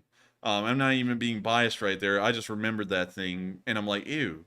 It's just ugly. It's also an Ilyushin 96, which is like Russia's attempt to try and keep viable in the commercial airliner markets, and not really a big fan. Also, look, they're not even cleaning the fuselage, because you can actually see like the water streaks from all the windows. Like that's how you sure can. That's how poor they are. That's how poor they are, and that's why I don't respect Russia. I never did, and I never will. But anyways, with that, That was a close call right there. Say what? That was a close call. What, this? I'm joking. Oh, I'm trying to even catch on to the joke, man. Like you said, you're joking. I'm like, what's Like they're flying so close to each other. Oh, get out of here. Get out of here. Anyways, we're on to the next one. All right, and up next, we have a $50 super chat from Misk77. And thank you very much for that very generous donation. Misk says, like others mentioned in chat tonight, I also had a rough week. Thank you, LSA and both enforcers, for the consolidated news briefs and comic relief. It was needed. Now I'm on vacay, so can I get a yeehaw? And Misk, I gotta say, I am with you. It has been a rough week. Like, I'm like bushed at this point because of finals, school's ending, and just various other life things. I am exhausted. So I definitely feel you. And also, I thank you so much for the support, Misk77, and I thank you so much for supporting us while having a rough week. It hasn't been a rough week for me. I've actually been on top of the world, it feels like, for a little while. Y'all can probably tell by the amount of videos I'm uploading per day. I'm feeling great. But I hate to hear that you've been having a little bit of a tough week. Tough weeks come and go. Sadly, everyone doesn't have it on the same week, so that way we can all emphasize with each other. Well, empathize, not emphasize. Empathize with each other, but I completely understand. I've had some rough weeks. The Dark Ages as a whole, the last month, were a really rough time for me because I hated to see that the channel, we were putting so much effort into the channel and we weren't really getting any subscribers and we were losing subscribers, and it was a rough time, and for me, at least mentally, because I was like, man, what in the world happened? So I completely understand. And also, there's sometimes behind the scenes, not even directly related to this channel, just have rough times by and by. There was actually this one moment, I don't think they're watching, so I don't think it matters to say, but there was actually this person at college who said they could make thumbnails, and I had this entire video series lined up, and it all relied on a thumbnail being made, and if that thumbnail could be made, that series would come out.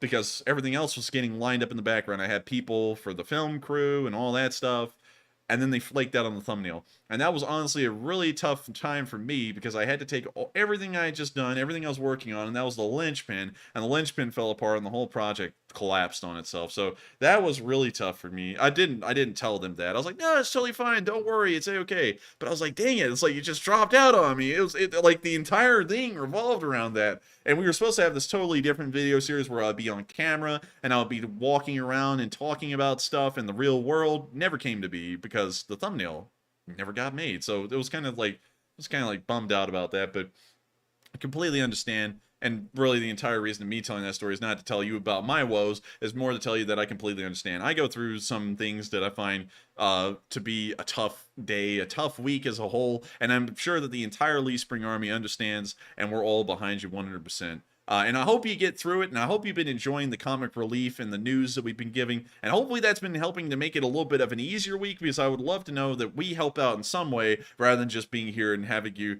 try and fill up your time with it for just anything else. And so I thank you so much once again. I hope you're enjoying your vacation. If you want to tell us where you went, let us know. Maybe we'll hop down there and say, hey, I'm just kidding. I don't know if we can hop down there at all because you might be in another country, but I still think that it's great to have a vacation. I haven't had one ever since the start of this war. Probably won't have one until the war is over, because I have a promise that I made to make sure to keep on covering this war every single day. But I thank you so much once again for the support. I hope you managed to get through that vacation, having a really fun time, and you come back ready more so than ever to take on the whole world if need be. And so with that, thank you so much once again for the support. I hope that does address the comment fairly well. And with that, we are on to the next one. Also, it looks like everyone has been having a pretty rough week this week. I don't know if it's just like the stars aligning or something like that to make everyone have a tough week this week, but a lot of people have been drinking in the chat. A lot of people have been saying it's been a tough time.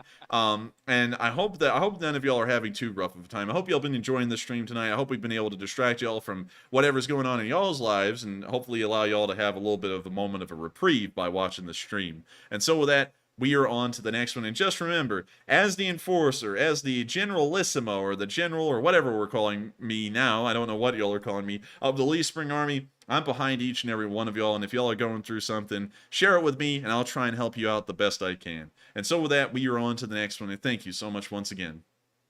All right. And also, shout out to Severed552 for putting in a $2 donation. Thank you very much for that as well, Severed. I think you're new to the channel, too, so welcome to the Lee Spring Army.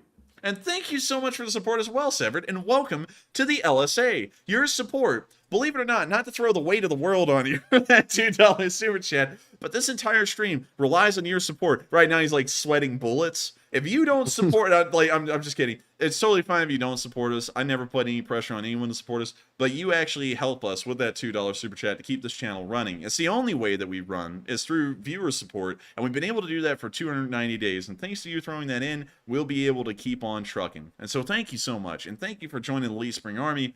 And also, just in case you don't have to put in, just in case anyone misunderstands that, you don't have to throw in a super chat to be a member of the Lee Spring Army. You just have to subscribe. That's really the only prerequisite to being an LSA member. So everyone who's subscribed is an LSA member. But if you throw in a super chat and it's your first time in here, that's when usually I get to see that someone has joined for the first time. I'm like, oh, it's a new one. It's a new LSA member. They are fresh. But anyways, I hope that does address that fairly well. And we are on to the next one. Right. And next up, we have a question from Claire West, who says, does anyone know what caused that massive fire on the shopping mall in, I think Claire meant to say Russia yesterday? Also, Matthew, I think we missed one from Fly Eagles Fly. The $20. You're right. We sure did. We'll get to that one next. So can you reread? Can you actually, real quick, can we flip those around, because I can actually read his right now to make sure I can answer it bit by bit. So can we answer that one first and then go to the live chat next? Yes. So Fly Eagles Fly puts in a $20 donation and says, "Hey guys, cheap donation, but my question is, how much has the U.S. contributed to this cause so far, and how much do you think it would have cost us if Russia had been successful with their initial invasion plans?" I believe at this point we provided more than $80 billion in support, which seems to be a decent deal, but over the course of 10 months, not that bad, considering that the United States, as far as we can tell based off of all foreign support, is pretty much providing 80% of Ukraine's budget this year to fight the war. And considering that otherwise we would probably have to be directly involved in it, it's actually quite cheap all around. It's not anything close to Iraq or Afghanistan in terms of what it's ending up costing us. So it's very cost efficient for us to have the Ukrainians fight the war and us just financially support them with arms and also just straight up cash. So that all in all is doing pretty good, but that's how much we've supported them so far. And if the Russians had been successful with the initial invasion plans, it actually wouldn't have cost us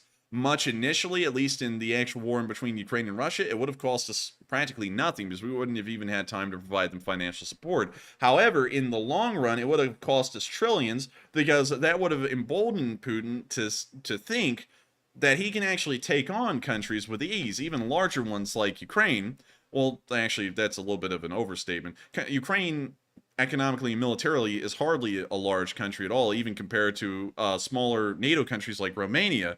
And so it actually it would have shown Putin, however, that the West is a pushover. They could blow through any country they want. They would probably start targeting the Baltics next, or Finland, and then we would be looking at getting involved in a very long war, having to protect our interests, our actual interests in Western Europe, and then that would have cost us trillions, because we would have had to get directly involved, and it also would have cost probably hundreds or thousands of American lives, or maybe even hundreds of millions of American lives by the end of the entire ordeal. So it actually ended up being quite cost efficient in terms of the blood and the money that's been spent so far. And that sounds pretty crass, but at the end of the day, it's all about conserving resources, and that's been something that we've seen has been done quite well. Everyone in the end has ended up winning on this whole ordeal, and the Ukrainians have ended up surviving 10 whole months, so pretty good overall. And so with that, I hope that does answer the question fairly well, and thank you so much once again for the support, Fly Eagles Fly. I hope you're still here with us and not blacked out, and with that, we are on to the next one.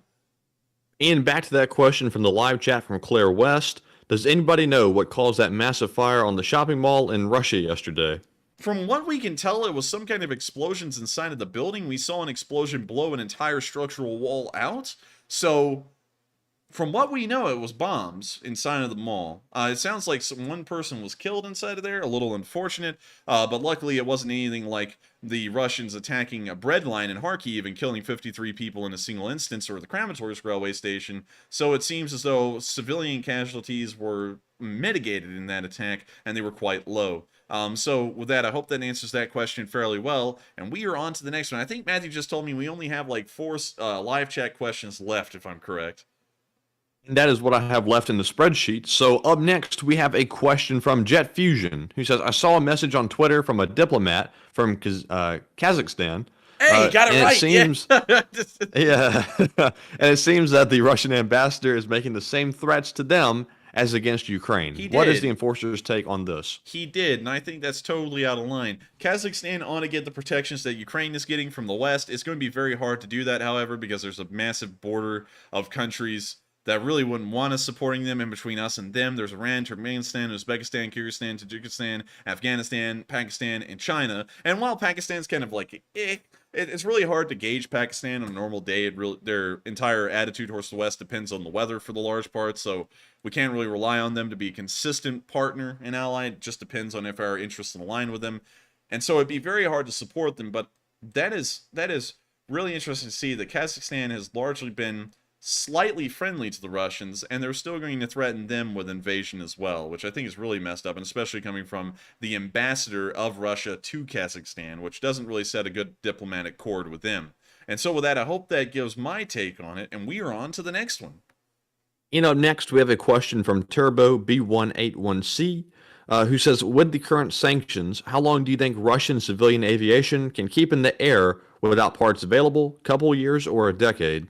Probably a matter of years. The amount of parts that aircraft need to continue to fly is actually incredibly high, and that's why you see that a lot of older airframes, for example, the Greeks are still using the F-4E, F-4E Greece. Let me show you all this.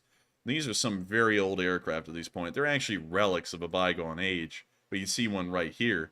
These things are so old that parts haven't been produced for an F-4 Phantom for decades, and the Greeks are starting to run into a problem that they don't really have the funds to go buy new aircraft in large numbers to replace their entire F-4 fleet, but at the same time, they're running out of parts worldwide to be able to keep these things flying, and that usually ends up happening with any aircraft, is that they'll eventually run out of parts. Sometimes you just have to cannibalize other aircraft, like some of these Greek F-4s have been retired, and they're not being scrapped, they're literally being kept on the airfield intact like this one, and they're just taking parts out of it whenever another F-4 breaks down and putting those parts into the other one.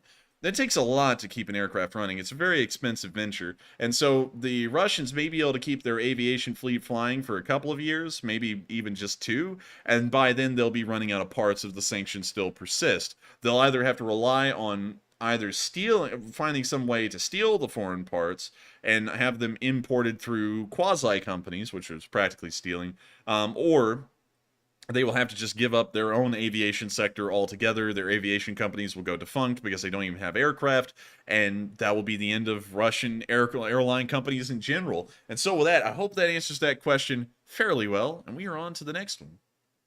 All right, and up next, we do have a $3 super chat from Putin will hang in the middle of the Kremlin, who says, need another intelligent question from the chat. So, of course, that will segue us into another question, which goes to John Nicholson, who says, any news on a potential GLSDB deployment early next year? Those will ruin Putin's day. I don't think we have any news on a GLSDB deployment. Let me... GLSDB.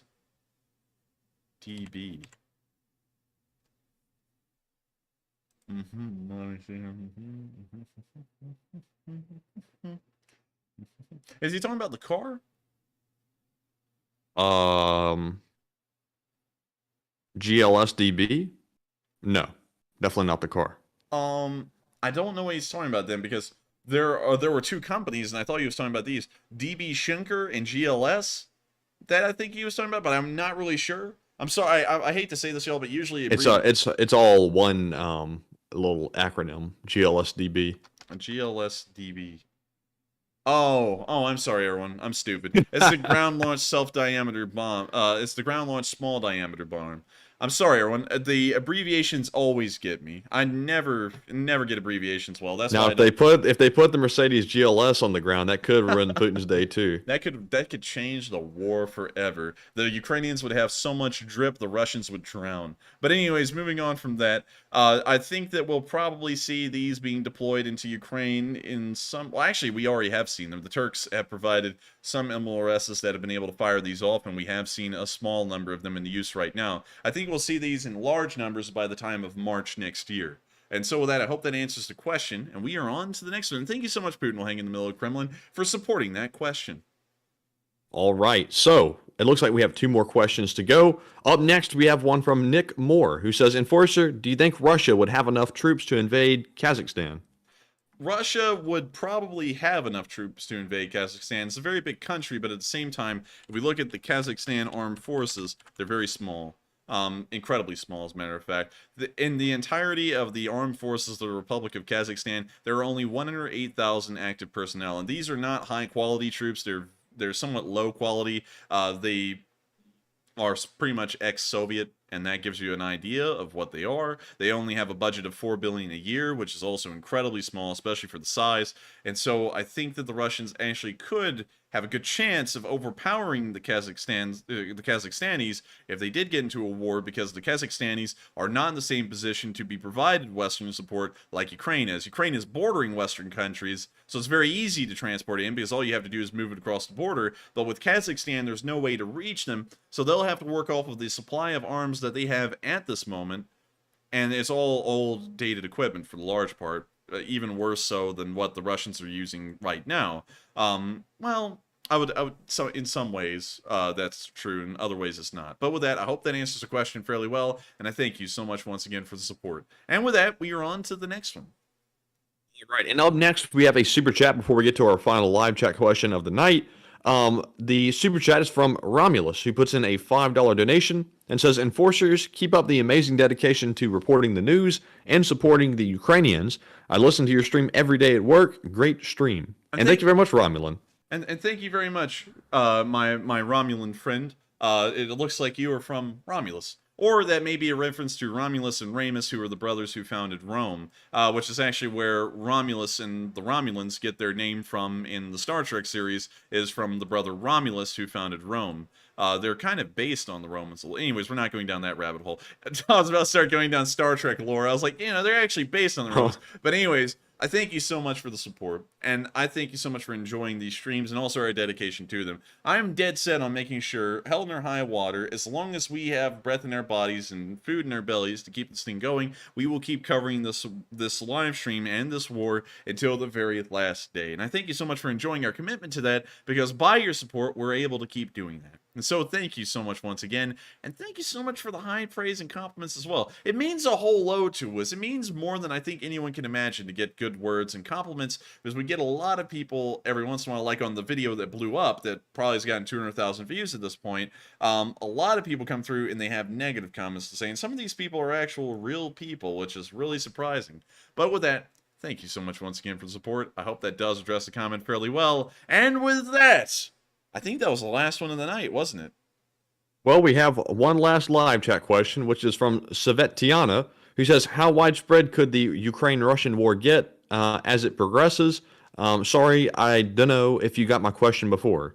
And it's totally fine. I think we may have missed it. There's a lot of chats that come in per night. I think last night's stream had 16,000 live chats, so sometimes it's very hard to follow and track all of them. But to answer that question, largely, we're keeping this very well contained. It appears that it's not going to become widespread and expand into other countries or other areas. It appears that we're keeping it contained right now, along with the Ukrainians. The southeastern area of Ukraine, in between the Donetsk, Luhansk, Zaporizhia, and Kherson oblasts. And so I don't think it'll be expanding any further from there into other countries, because we did a very good job at making sure it wouldn't spread further from Ukraine at the very onset. So right now, it appears that containment is working quite well. We'll keep them in Ukraine, and I don't think they're going to spread out any further than that.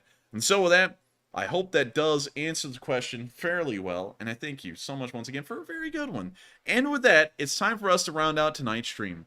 I thank you all so much once again for watching. If y'all did enjoy, please make sure to hit the like button, make sure to subscribe, and also make sure to comment as well. Commenting is a pretty big deal, actually. And if you did enjoy it, please make sure to share it with your friends, because your friends will probably like this too, and maybe their friends would like it. Make sure to keep this thing going in a constant cycle. The Lee Spring Army will never die. We'll continue to go on until the very end of time, every single one of us here in the Lee Spring Army. And so with that, I thank you all so much once again for watching. I will see you all tomorrow at 10 p.m. Eastern Time to cover the next 24 hours of the war in Ukraine. And thank you all so much once again. So with that, good night, good luck, and I'll see you all tomorrow. And long live the Lee Spring Army.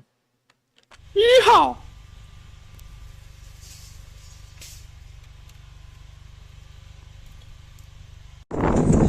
Yes. The Lee Spring Army sends its regards.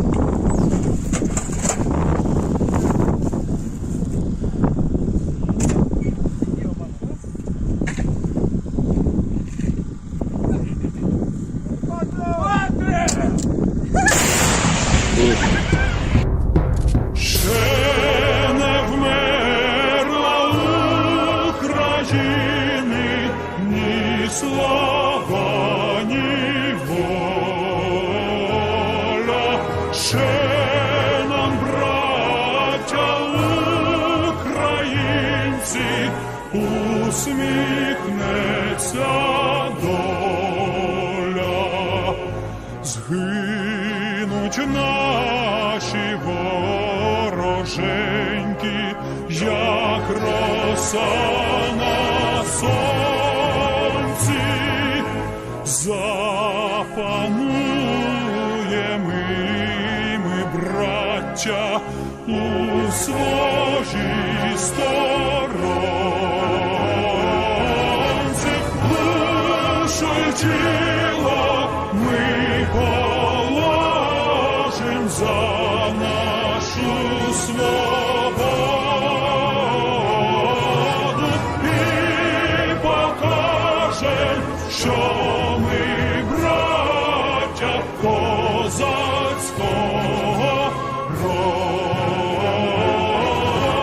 Душу і тіло ми положим за нашу